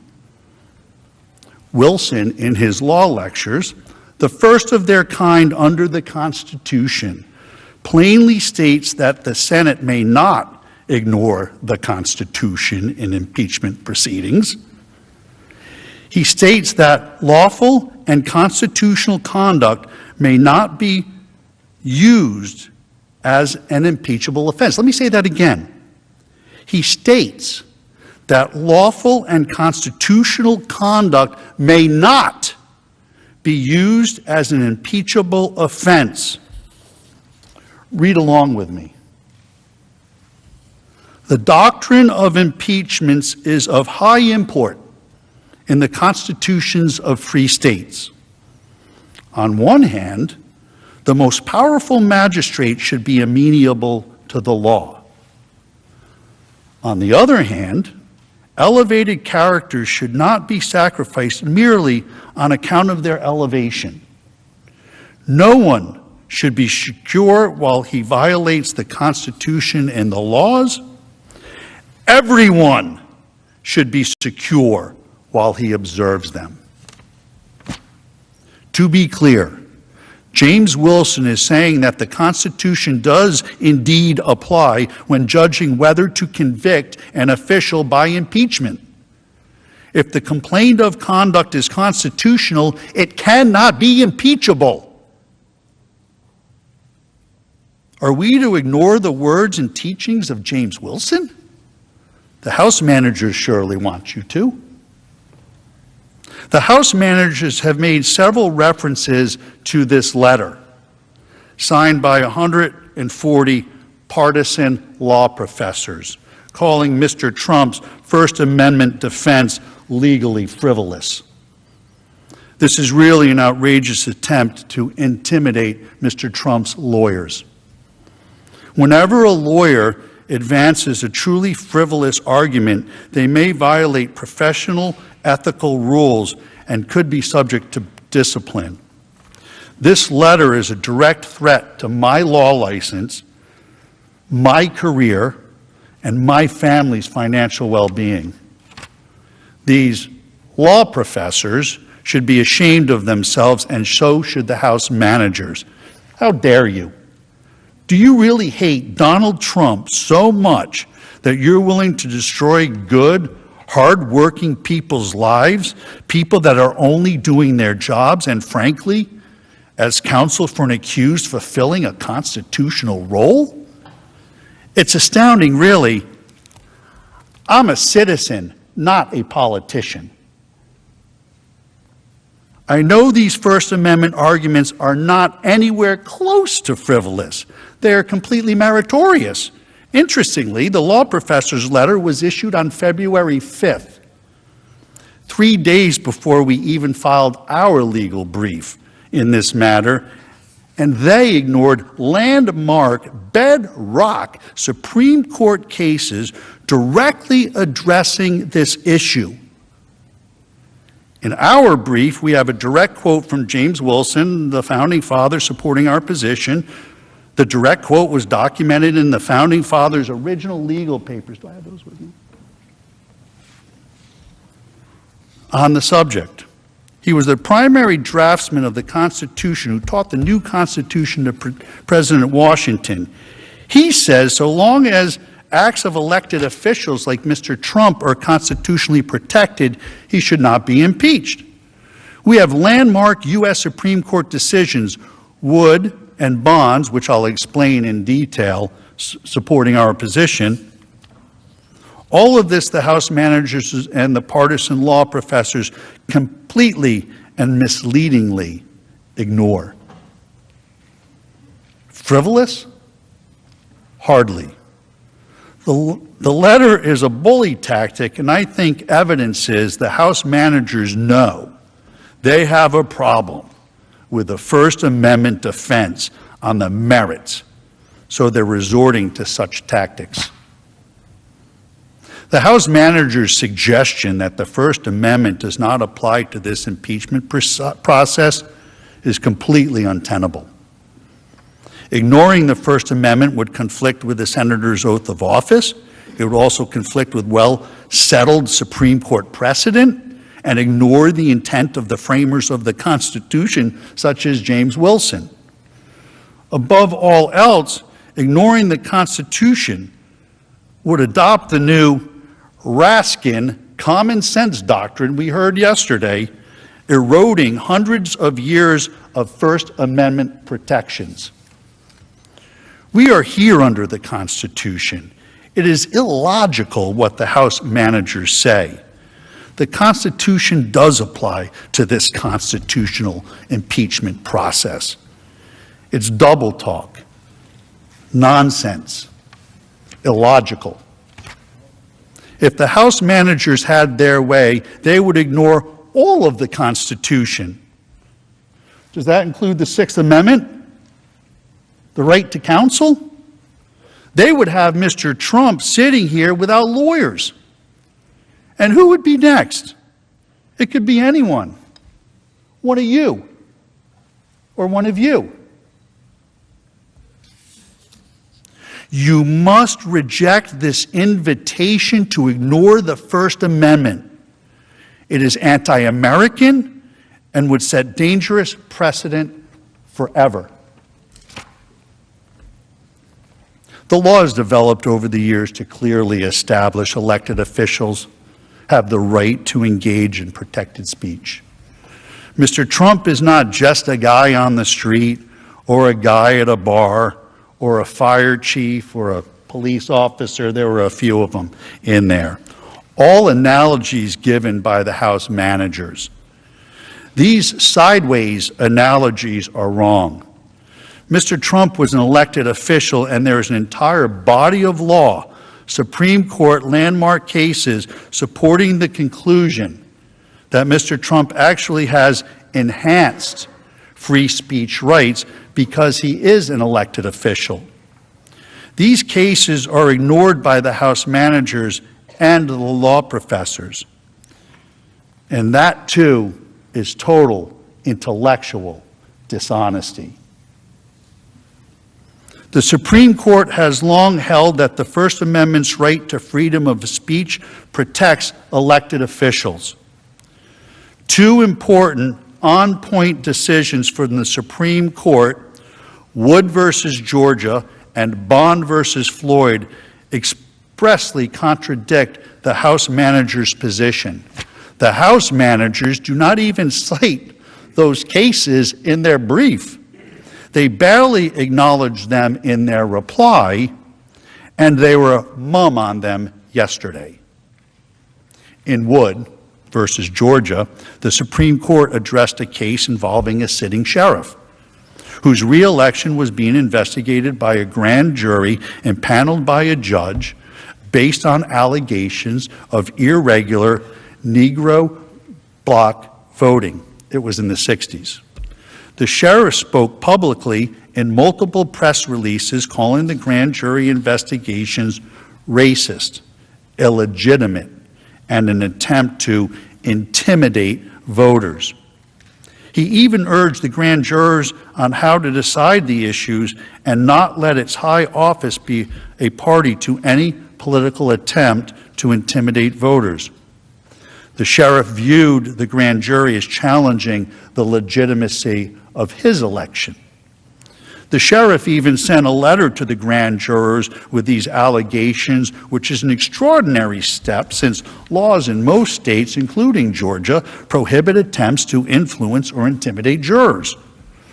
The sheriff was charged and convicted of contempt of court and obstruction of the grand jury. But the Supreme Court, in a decision written by Justice Brennan, reversed. The court held that the First Amendment protected an elected public official's speech because the voting controversy directly affected the sheriff's political career. G29. The petitioner was an elected official and had, read with me, please, everybody. The petitioner was an elected official and had the right to enter the field of political controversy, particularly where his political life was at stake. The role that elected officials play in our society makes it all the more imperative that they be allowed freely to express themselves on matters of current public importance. Wood, thus, stands for the proposition that a difference of political opinion expressed in a speech on an issue of voting irregularity cannot be punishable where all that was done was to encourage investigation and peaceful political speech. Just like Mr. Trump has done here. The legal scholars call that directly on point. A second case, Bond versus Floyd, involved a state legislature punishing an elected official for protected political speech. Bond is particularly instructive here too. In Bond, the Supreme Court squarely addressed the question of an elected official's punishment by a legislature for statements alleged to have incited public violation of the law, the burning of draft cards. The court unequivocally rejected the idea, advanced here by the House managers, that an elected official is entitled to no protection under the First Amendment. The Supreme Court held that the Georgia House of Representatives was in fact forbidden by the First Amendment from punishing Bond, by not seating him, for advocating against the policy of the United States. There are three fundamental holdings in Bond. One, the manifest function of the First Amendment in a representative government requires that legislators be given the widest latitude to express their views on issues of policy. Two, just as erroneous statements must be protected to give freedom of expression the breathing space it needs to survive, so statements criticizing public policy and the implementation of it must be similarly protected. Third holding, legislators have an obligation to take positions on controversial political questions so that their constituents can be fully informed by them and be better able to assess their qualifications. Please read along with me. Their qualifications for office. Also, so they may be represented in governmental debates by the person they have elected to represent them. Mr. Trump enjoys this same First Amendment protection from Congress. The First Amendment's protections guarantee free speech addressing the electoral integrity issues essential to his career that Mr. Trump has consistently advocated. The House managers argue that the First Amendment, and I quote, does not shield public officials who occupy sensitive policy-making positions from adverse actions when their speech undermines important governmental interests. That is flat wrong. They are, in essence, attempting to treat Mr. Trump as their employee. This is not the law under Wood and Bond. Mr. Trump was elected by the people. He is an elected official. The Supreme Court says elected officials must have the right to freely engage in public speech. Indeed, the Supreme Court expressly rejected the House manager's argument in Wood versus Georgia, holding that the sheriff was not a civil servant, but an elected official who had core First Amendment rights which could not be restricted. That's Wood v. Georgia, page 395, footnote 21. The House managers do not mention Wood or Bond in the trial brief or anywhere else. Why? Why not? Because it does not fit their narrative or their story. They want to punish Mr. Trump for engaging in constitutionally protected free speech, and they do not want you to consider the issue. But you must. Question 2. Does Mr. Trump's speech deserve protection under the First Amendment? There is no doubt Mr. Trump engaged in constitutionally protected political speech that the House has improperly characterized as incitement of insurrection. The fatal flaw of the House's argument is that it seeks to mete out governmental punishment, impeachment, based on First Amendment political speech. Speech for political purposes is the kind of activity to which the First Amendment offers its strongest protection. These are bedrock principles recognized by our Supreme Court for decades. The court has stated in no uncertain terms the importance of these principles to our democratic principles. The general proposition that freedom of expression upon public questions is secured by the First Amendment has long been settled by our decisions. The constitutional safeguard, we have said, was fashioned to assure unfettered interchange of ideas for the bringing about of political and social changes desired by the people. New York Times v. Sullivan. Our First Amendment decisions have created a rough hierarchy in the constitutional protection of speech. Core political speeches occupy the highest, most protected position. Even political speech that may incite unlawful conduct is protected from the reach of government punishment. The court has said every idea is an incitement, and if speech may be suppressed when it might inspire someone to act unlawfully, then there is no limit to the state's censorial power. The government may not prohibit speech because it increases the chances of an unlawful act will be committed at some indefinite time in the future. The House managers showed you a series of tweets going all the way back to 2015 in an effort to prove incitement. All of that evidence is totally irrelevant under the constitutional definition of incitement. Brandenburg versus Ohio is really the landmark case on the issue of incitement speech.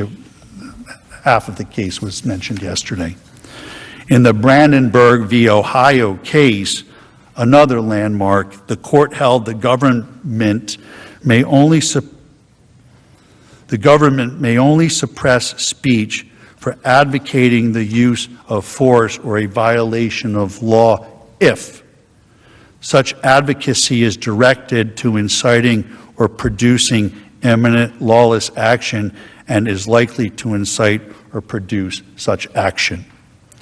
The Brandenburg holding has been interpreted as having three basic prongs to determine if speech meet the definition of incitement. The Brandenburg test precludes speech from being sanctioned as incitement to a riot unless the speech explicitly or implicitly encouraged use of violence or lawless action. 2, the speaker intends that his speech will result in use of violence or lawless action.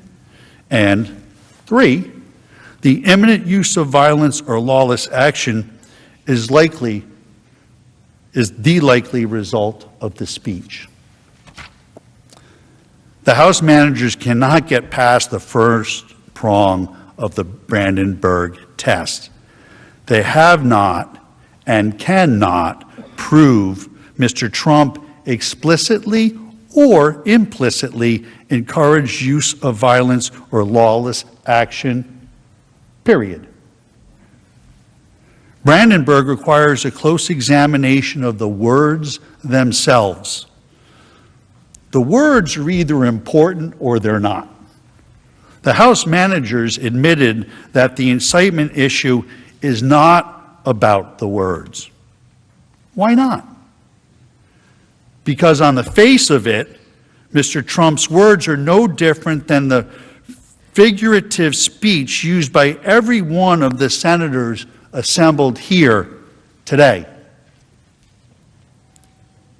If it is not about the words, but about the big lie of a stolen election, then why isn't House Manager Raskin guilty since he tried to overturn the 2016 election?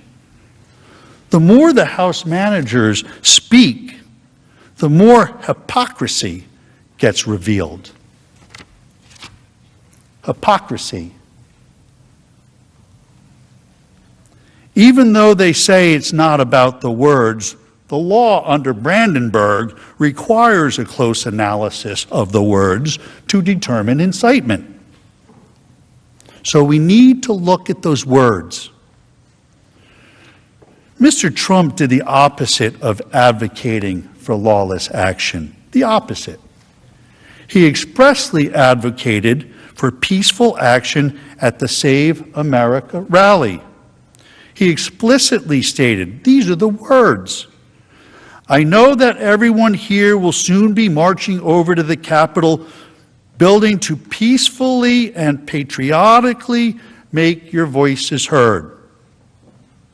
To peacefully and patriotically make your voices heard. That is how this president has spoken for years when he condemns violence, lawlessness, and rioters.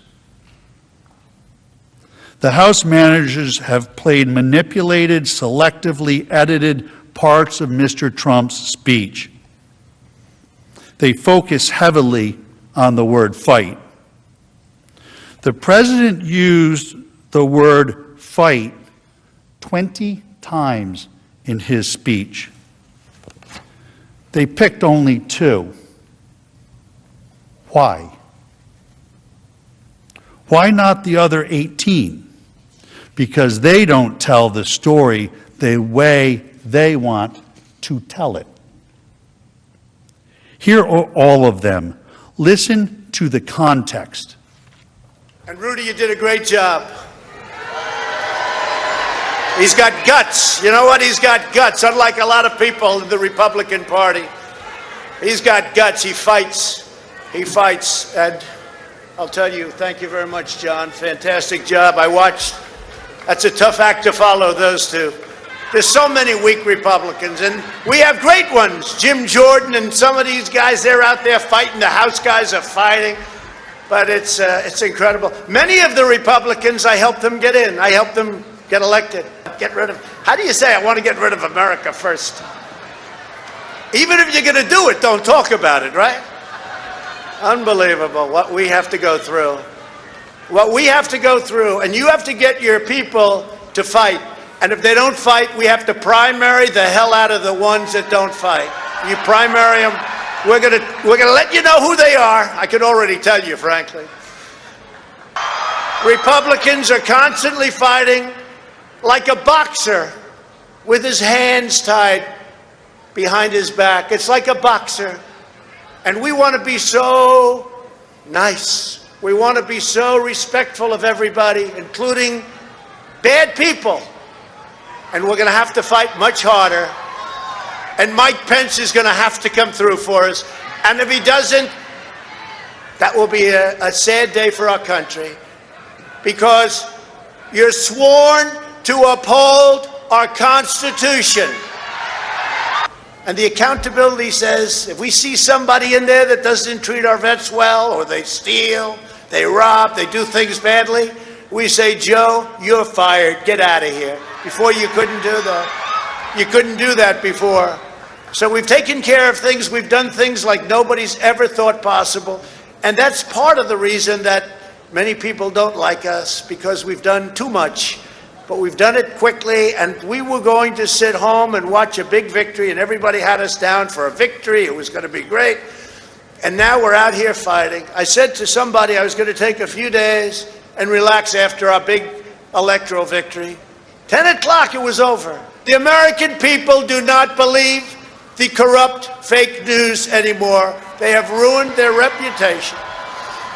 But you know, it used to be that they'd argue with me, I'd fight. So I'd fight, they'd fight, I'd fight, they'd fight, boop, boop. You'd believe me, you'd believe them. Somebody comes out, you know, they had their point of view, I had my point of view. But you'd have an argument. Now what they do is they go silent. It's called suppression. And that's what happens in a communist country. That's what they do. They suppress. You don't fight with them anymore, unless it's a bad story. If they have a little bad story about me, they make it 10 times worse, and it's a major headline. But Hunter Biden, they don't talk about him. What happened to Hunter? Where's Hunter? With your help over the last 4 years, we built the greatest political movement in the history of our country, and nobody even challenges that.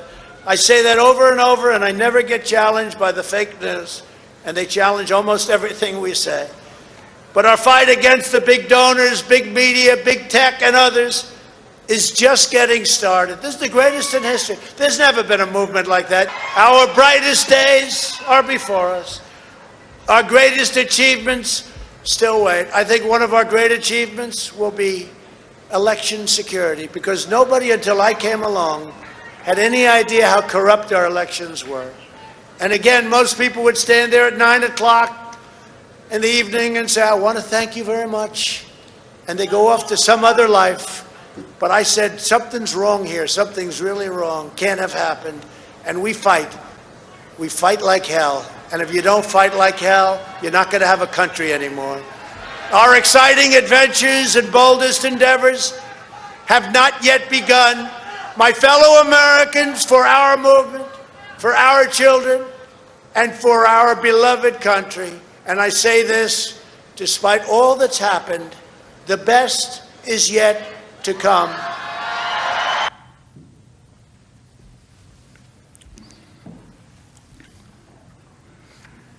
A boxer fighting with his hand tied behind his back, members of Congress fighting, Rudy being Rudy.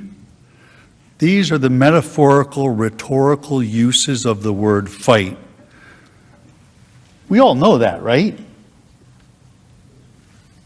Suddenly, the word fight is off limits. Spare us the hypocrisy and false indignation. It's a term used over and over and over again by politicians on both sides of the aisle.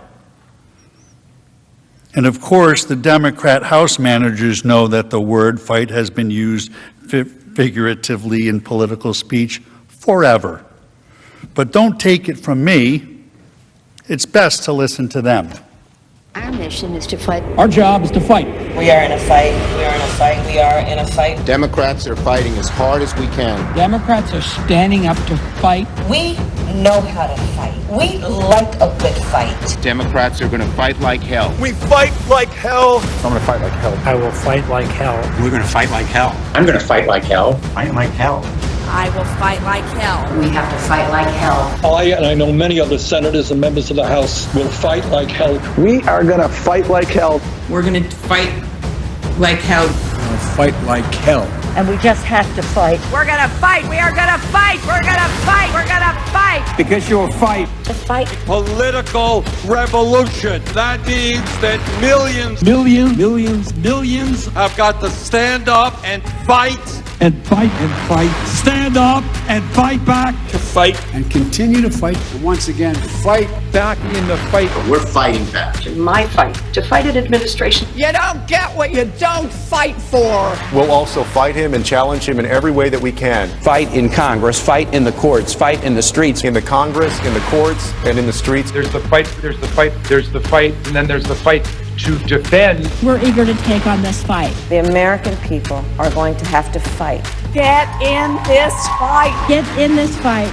Around the clock fighting. We've got to keep fighting and keep focused. We will fight when we must fight. We've been fighting, and we need to fight, but we also need to fight. It's always going to be an uphill fight. This is going to be a fight. We always must fight. We're in the fight of our lives. And we're going to be in for the fight of our lives. This is the fight of our life. The fight of their lives. We are in this fight for our lives. We cannot ever give up fighting.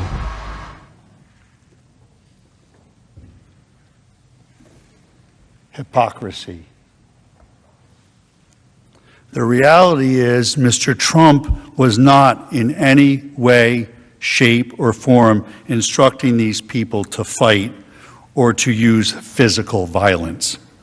What he was instructing them to do was to challenge their opponents in primary elections, to push for sweeping election reforms, to hold big tech responsible, all customary and legal ways to petition your government for redress of grievances, which of course is also protected constitutional speech.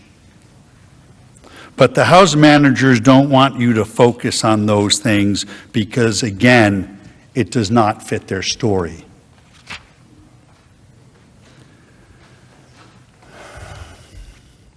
In the end, I leave you with this quote from Benjamin Franklin. Freedom of speech is a principal pillar of a free government. When this support is taken away, the constitution of a free society is dissolved and tyranny is erected on its ruins. Thank you.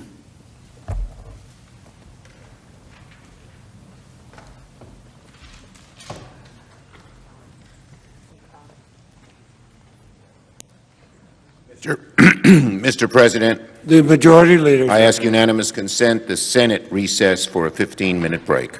The objection.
presented by them.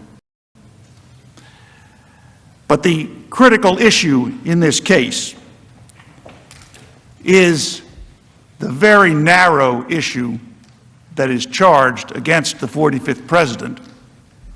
And that issue is, did the 45th president engage in incitement of, they continue to say, insurrection? Clearly, there was no insurrection. Insurrection is a term of art. It's defined in the law. It involves taking over a country, a shadow government, taking the TV stations over, and having some plan on what you're going to do when you finally take power. Clearly, this is not that. What our colleagues here across the aisle meant is incitement to violence, to riot. So the word incitement is the critical case and the critical issue in the case. Now, the first time that you heard from us, I told you that you would never hear from our side that what happened on January 6th was anything other than horrific, and that the 45th President of the United States and his lawyers and his entire team adamantly denounce that violence by those criminals that occurred in this very chamber, this very building. There was a reason why we started our presentation back on Tuesday in that way. Because I did not want the senators to consider that there was any challenge to that particular fact. And yet, the House managers, knowing it was not contested at all, chose to spend 14+ hours showing you pictures of how horrific the attack on the United States Capitol was. They spent no time at all in connecting legally the attack on the Capitol to the 45th President of the United States, which is the only question that needs to be answered, is, was Donald Trump responsible for inciting the violence that came to this building on January 6th?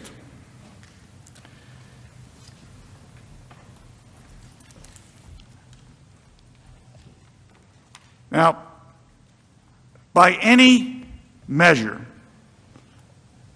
President Trump is the most pro-police, anti-mob rule president this country has ever seen. His real supporters know this. He made it clear throughout his presidency.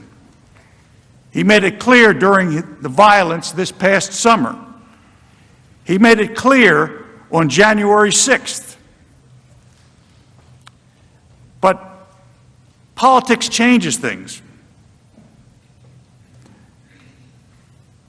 Politics has created and interposed an element that should not be here.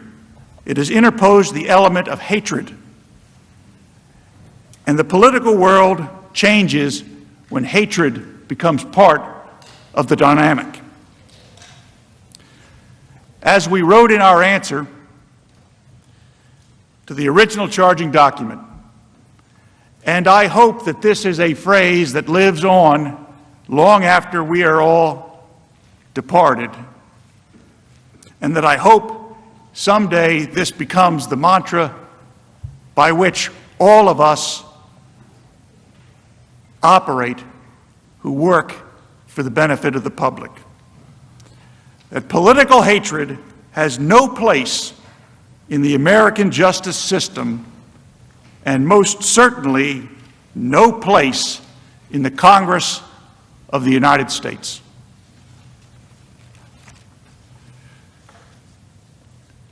To illustrate the contrast that I am speaking of, we have a video. I am your president of law and order and an ally of all peaceful protesters. The vast majority of the protests have been peaceful. Republicans stand for law and order, and we stand for justice. I just don't even know why there aren't uprisings all over the country, and maybe there will be. My administration will always stand against violence, mayhem, and disorder. There needs to be unrest in the streets for as long as there's unrest in our lives. I stand with the heroes of law enforcement. And you push back on them, and you tell them they're not welcome anymore, anywhere. We will never defund our police. Together we will ensure that America is a nation of law and order. We were in high school, I'd take you behind the gym and beat the hell out of him. I think you need to go back and punch him in the face. Feel like punching him. We just want law and order. Everybody wants that. I want to tell you, Gorsuch, I want to tell you, Kavanaugh, you have released the whirlwind, and you will pay the price. We want law and order. We have to have law and order. Show me where it says that protests are supposed to be polite and peaceful. We believe in safe streets, secure communities, and we believe in law and order. Is there truly anyone in this chamber who disagrees with the words as spoken by President Trump on that video? Surely not. Surely not. This contrast, and in this context, I ask you to keep that in mind. My colleagues here, actually my colleague here, Mr. Raskin, hopes that you don't. They have used selective editing and manipulated visuals to paint a picture far different from this truth. Make no mistake, and I will repeat it now and any time I'm ever asked, January 6th was a terrible day for our country. The attack on this building shocked us all. President Trump did not incite or cause the horrific violence that occurred on January 6th, 2021. They know that. We know the president did not incite the riot because of his plain words that day, as Mr. Van der Veen elucidated on a few moments ago. We know the president could not have incited the riots because of the timeline of the events of that day. We heard a great deal from the House manager about their prosecutorial bona fides and their ability to analyze evidence, apply it to statutes, use timelines, and figure out what happened based on circumstantial evidence and direct evidence and testimony and forensic analysis. I can't recall any of the House managers who got up that didn't make some reference to prosecutorial bona fides. Well, I spent more than 3 decades locking up killers, and I do know a little bit about applying the facts to the law. We know that the president would never have wanted such a riot to occur because his long-standing hatred for violent protesters and his love for law and order is on display, worn on his sleeve, every single day that he served in the White House. But if we're going to apply the facts to the statute, it has to be done systematically. It has to be done with precision, the way a court would expect us to do that. Let's look at the letter of the law. Again, Mr. Van der Veen gave you an overview of the Brandenburg case and some of the related cases. You notice that when Mr. Van der Veen listed the elements that he took verbatim or close to verbatim right out of Brandenburg, they bore no reference whatsoever to the elements that were flashed up by the Democrat managers the other day repeatedly. He actually used the Supreme Court's case. He didn't make it up. Let's look at the letter of the law. The Supreme Court of the United States, over 50 years ago, laid out a clear test to determine whether speech is incitement. Under that test, the Brandenburg versus Ohio test, there are 3 elements that must be proven beyond a reasonable doubt by a preponderance of the evidence, whatever the Senate considers, I suggest, beyond a reasonable doubt. First, The speech in question must explicitly or implicitly encourage the use of violence or lawless action. But here, the president's speech called for peaceful protest. Second, the speaker must intend that his speech will result in the use of violence or lawless action. And again, as Mr. Van der Veen pointed out, the president clearly deplores rioters and political violence, and did so throughout his term as president, and never hesitated to express his admiration for the men and women that protect this country. Finally, the third element under the Brandenburg test is the imminent use of violence. Imminent use of violence. In other words, right then, the imminent use of violence or lawless action must be the likely result of the speech. The likely result of the speech.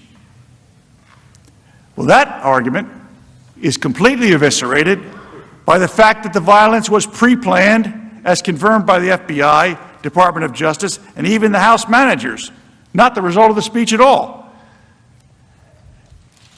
Several of my colleagues at the House managers got up and spoke about the proceeding in the House being like a grand jury proceeding. Well, I've been in grand jury proceedings. I have run grand juries. In grand jury proceedings, you call witnesses. You hear evidence. You make transcripts. You take affidavits. You develop physical evidence. You hear reports from police officers. You hear forensic analysis from scientists. In fact, you invite the target of the grand jury to come in and testify if he or she pleases to be heard by the grand jury. Which one of those things happened in the House prior to the impeachment article? I don't believe any of them happened. So the suggestion that what happened in the House was anything at all like a grand jury investigating a case and preferring it for prosecution is complete nonsense. And if the House managers are trying to fool you about that, you must ask yourself, what else are they trying to fool you about?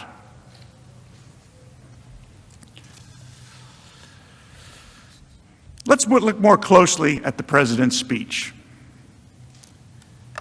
We have mentioned this line before, but it is so critical we need to talk about it again. The president asked that the attendees at his rally peacefully make their voices heard. I know that everyone here will soon be marching over to the Capitol building to peacefully and patriotically make your voices heard.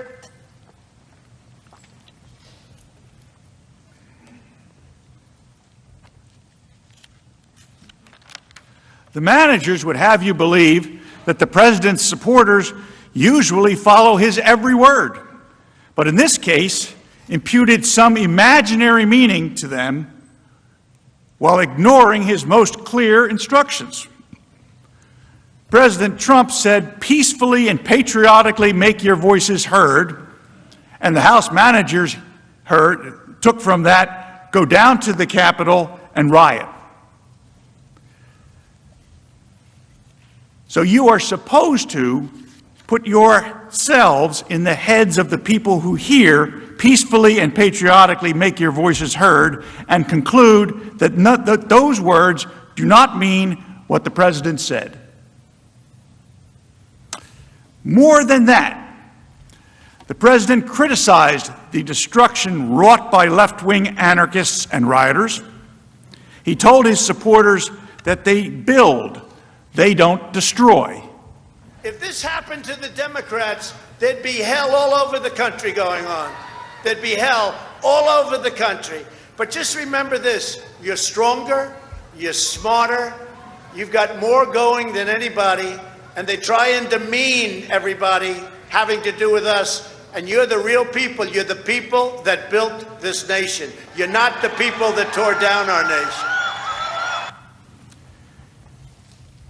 Is it possible, listening to those words in the proper cadence without them being edited or the sound changed so that they're indistinguishable or sounds as though the crowd is right there, but listening to it as you have here, unedited by us, is it possible that President Trump's disdain for political violence could be any clearer to the persons listening as he was speaking? Is it possible that his words could have been misunderstood? I suggest to you that is impossible. Now, the House manager said the president told the crowd, quote, "You have to get out your people to fight." The House manager's claim is that the President of the United States was telling the audience to get each other to physically fight. But that is not what the President said. The people who should fight, he said, were members of Congress. If they don't fight, what the President said is, what should the rally attendees do? If members of Congress wouldn't fight for the principles they held dear, what was it that the President specifically told his supporters at that rally he wanted them to do? He wanted them to support primary challenges. Now, nobody in this chamber is anxious to have a primary challenge. That is one truism I think I can say with some certainty. But that's the way we operate in this country. When the people of a state want to change their representatives and their senators, they use the electoral process. President Trump told his listeners that if their members of Congress won't fight for their views, then go back home and find others that will. That's what President Trump said. The people who should fight were the members of Congress. You have to get your people to fight. He told them. You have to get your people to fight. And if they don't fight, we have to primary the hell out of the ones that don't fight. You primary them, we're gonna let you know who they are. I could already tell you, frankly. It is pretty stark contrast when you watch that video, isn't it? When you see the House manager tell you, and I don't know if we're under oath here, but when I walked into this room, I sure as heck felt I was under oath, and that I was speaking not only to senators of the United States, but before the entire world, and with God watching. And a House manager got up here and told you that the President of the United States on January the 6th, 2021, told the crowd that they had to go and fight. And the implication that they wanted you to draw was that he was sending them down to Capitol Hill to go and breach the building and trash the very sacred halls of Congress. But we now know that is not at all anything near what the President said. What the President said was, if you can't get your members of Congress to do as you would like them to do, you primary them. That's the American way. The first way that the House managers presented and wanted you to conclude, that's the criminal way. But what the President said was the American way. Again, House managers manipulated President Trump's words. I can't stand here and pretend to tell you that I know every time from all those videos that the House managers manipulated what the President said, put up evidence that was not with the foundation of correctness and admissibility we expect. I can't tell you that I picked up every one. I don't think Mr. Van der Veen or Mr. Schoen or any of the others that worked with us can tell you that. But what I can tell you is that there were an awful lot of times, and I know at least some of you were judges in previous lives, and if one of the lawyers was able to create the impression that one side intentionally presented false or misleading evidence, that judge would give an instruction called falsus in uno, falsus in omnibus. False in one thing, false in everything. In other words, if they're trying to fool you about one thing, not only might they be trying to fool you in something else, but under that maxim of the law, you may conclude they're trying to fool you in everything else.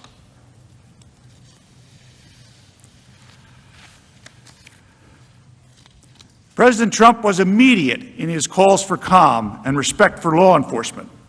The House managers emphasized President Trump's tweet in the 6 p.m. hour where he told crowds to, quote, "Go home in love and peace and remember this day." What is it that they left out? Well, the House starts their recitation of what President Trump said as far as the aftermath of when the Capitol was breached at roughly 6 p.m. What they don't tell you and didn't tell you, and which you probably don't know because I think I'm the first one to say it in this forum, is at 2:38, President Trump urged protesters at the U.S. Capitol to, quote, "Stay peaceful, please support our Capitol Police and law enforcement.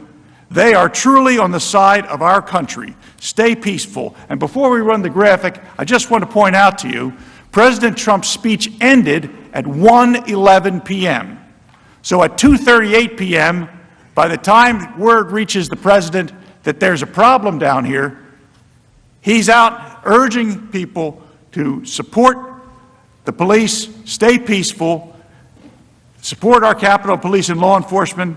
They are on the side of the country. Stay peaceful.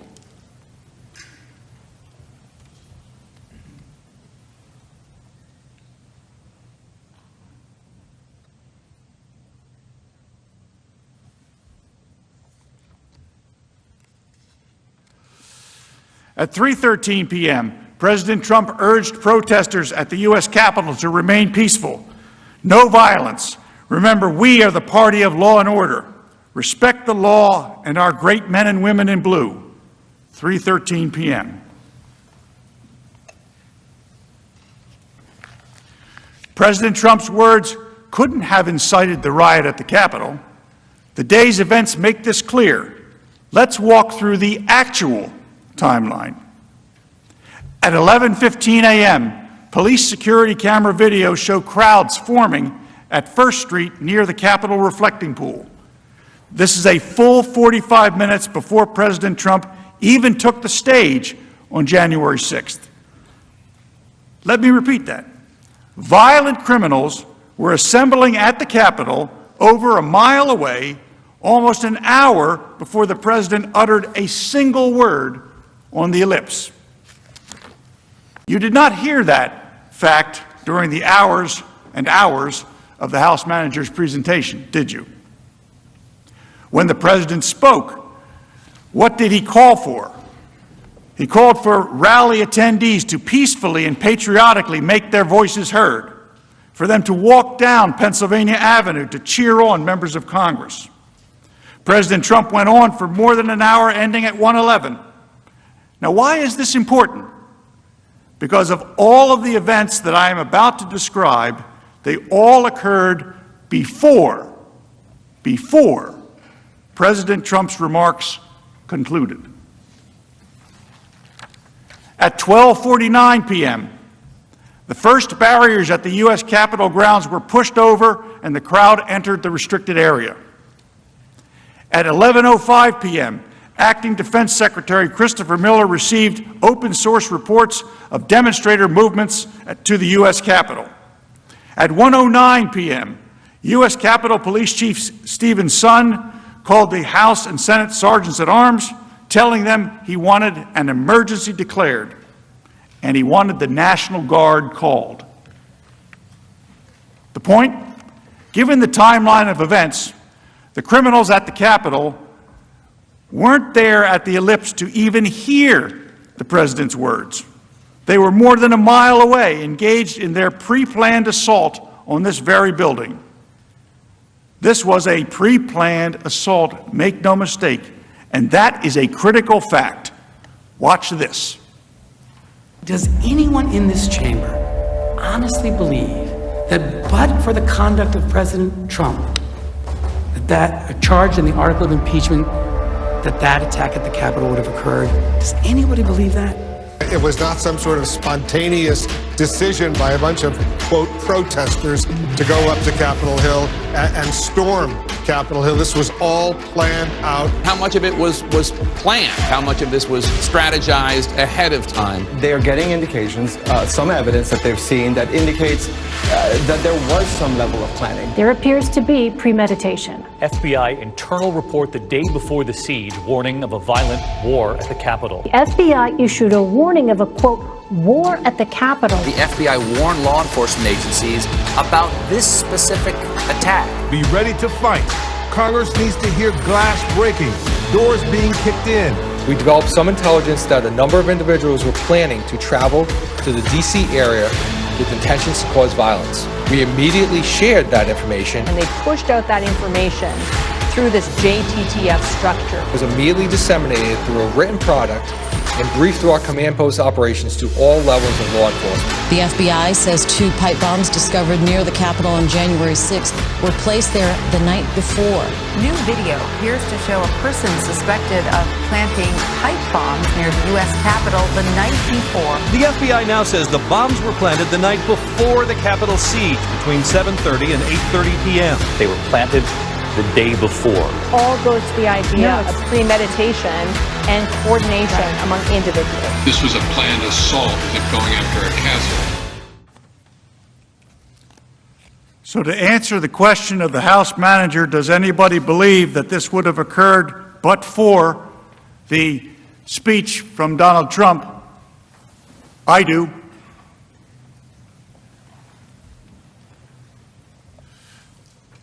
All of these facts make clear the January 6th speech did not cause the riots. The president did not cause the riots. He neither explicitly or implicitly encouraged the use of violence or lawless action, but in fact called for peaceful exercise of every American's First Amendment rights to peacefully assemble and petition their government for redress of grievances. In other words, the Brandenburg Standard is not made out. The House managers admitted many facts are unknown. Even Speaker Pelosi admitted not knowing the real cause of the violence when she called for a 9/11-style commission to examine the facts and causes that led to the violence.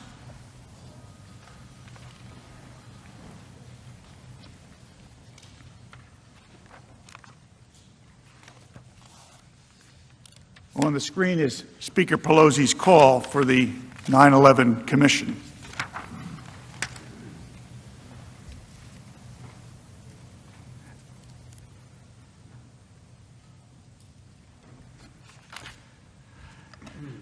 Let's touch now on the second absurd and conflated allegation in the House manager's single article. President Trump's phone call to Georgia Secretary of State Ben Roethlisberger, surreptitiously recorded, by the way, included multiple attorneys and others on the call. Let me point out the very obvious fact that the House managers ignored. The private call that was made public by others cannot really be the basis to claim that the president intended to incite a riot, because he did not publicly disclose the contents of the call. How could he have hoped to use this call to invite his followers if he had no intent to make the conversation public and indeed had nothing to do with it being secretly recorded? The House managers told you that the president demanded that the Georgia Secretary of State, quote, find just over 11,000 votes. The word find, like so many others the House managers highlighted, is taken completely out of context. And the word find did not come out of thin air. Based on an analysis of publicly available voter data that the ballot rejection rate in Georgia in 2016 was approximately 6.42%. And even though a tremendous amount of new first-time mail-in ballots were included in the 2020 count, the Georgia rejection rate in 2020 was a mere 0.4%, a drop-off from 6.42% to 0.4%. President Trump wanted the signature verification to be done in public. How can a request for signature verifications to be done in public be a basis for a charge for inciting a riot? With that background, it is clear that President Trump's comments and the use of the word find were solely related to his concerns with the inexplicable dramatic drop in Georgia's ballot rejection rates. Let's examine how the word find was used throughout that conversation. Mr. Trump's first use of the word find was as follows, quote, "We think that if you check the signatures, a real check of the signatures going back in Fulton County, you'll find at least a couple 100,000 of forged signatures of people who have been forged. And we are quite sure that's going to happen." President Trump also used find as follows, quote, "Now why aren't we doing signature, and why can't it be open to the public? And why can't we have professionals do it instead of rank amateurs who will never find anything and don't want to find anything? They don't want to find, they don't want to find anything. Someday you'll tell me the reason why, because I don't understand your reasoning. But someday you'll tell me the reason why. But why don't you want to find?" President Trump echoed his previous sentiments, again in the context of pursuing a legitimate and robust investigation into the lack of signature verification for mail-in and absentee ballots. Quote, "And why can't we have professionals do it instead of rank amateurs who will never find anything and don't want to find anything? They don't want to find anything, they don't want to find anything. They don't want to find, they don't want to find anything. Someday you'll tell me why, because I don't understand your reasoning, but someday you'll tell me why. But why don't you want to find? We can go through signature verification and we'll find hundreds of thousands of signatures, and you can let us do it. And the only way you can do it, as you know, is to go to the past. But you didn't do that in Cobb County. You just looked at one page compared to another. The only way you could do a signature verification is to go from one that signed it on November whatever, recently, and compare it to 2 years ago, 4 years ago, 6 years ago, or even one. And you'll find that you have many different signatures. But in Fulton, where they dumped ballots, you will find that you have many that aren't even signed and that you have many forgeries." End quote. Mr. Trump continued to use the word find throughout the conversation. Each and every other time in the context of his request that Mr. Raffensperger undertake a review of signature verifications, and his concerns generally with ballot integrity and his reported electoral deficit, here are a few examples. Quote, "But why wouldn't you want to find the right answer, Brad? Instead of keep saying that the numbers are right, because those numbers are so wrong." Another example, quote, "We think that if you check the signatures, a real check of the signatures going back in Fulton County, you'll find at least a couple 100,000 of forged signatures of people who have been forged. and we are quite sure that's going to happen, end quote. Moreover, there was nothing untoward with President Trump, or any other candidate for that matter, speaking with the lead elections officer of a state.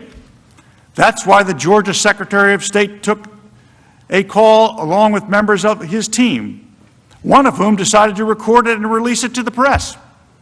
The only reason this conversation is being discussed in this chamber is because, once again, the media and their Democratic allies distorted the true conversation to mislead you and the American public. So we have a complete lack of evidence for the article of impeachment presented by the House managers. So why are we here? Politics. Their goal is to eliminate a political opponent, to substitute their judgment for the will of the voters. Why bother with a Senate trial of Donald Trump? He's no longer president. He'll be out of office anyway. Is it to keep him from ever running again? Make sure he can never run for office again. Keep him from running for office again. Donald Trump would not be able to run for office again. Barring him from running for office again. Disqualified from running for office. Disqualify him from ever running from office again. Disqualified from running for office again. It's about focusing that he can never run again. Remove him from ever running for office again. Never be able to run for office again. To ban former President Trump from running again. If we don't impeach this president, he will get reelected.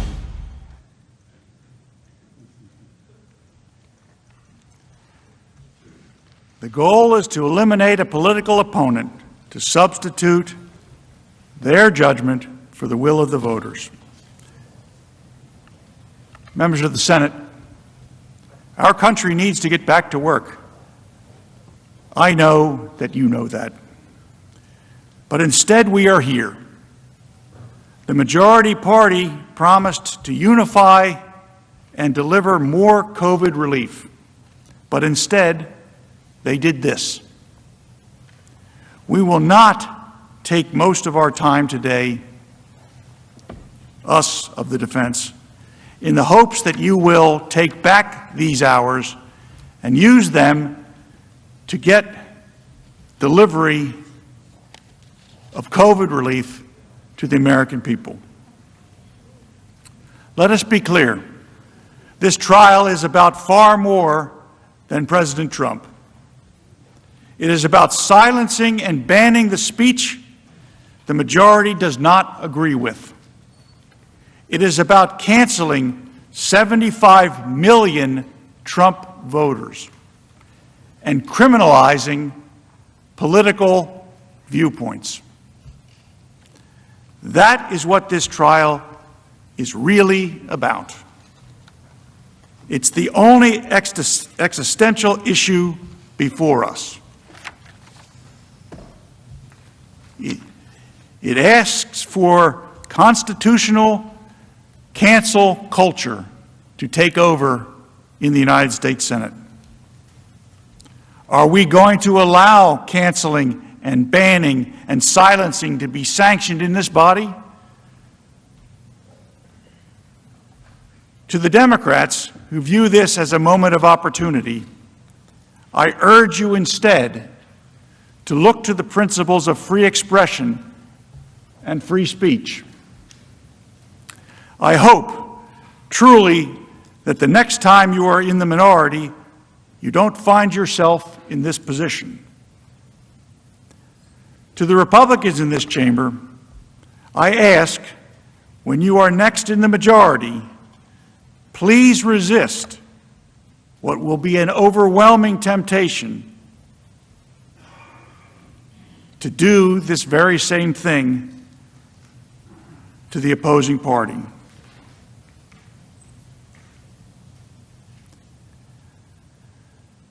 Members of the Senate, this concludes the formal defense of the 45th President of the United States to the impeachment article filed by the House of Representatives.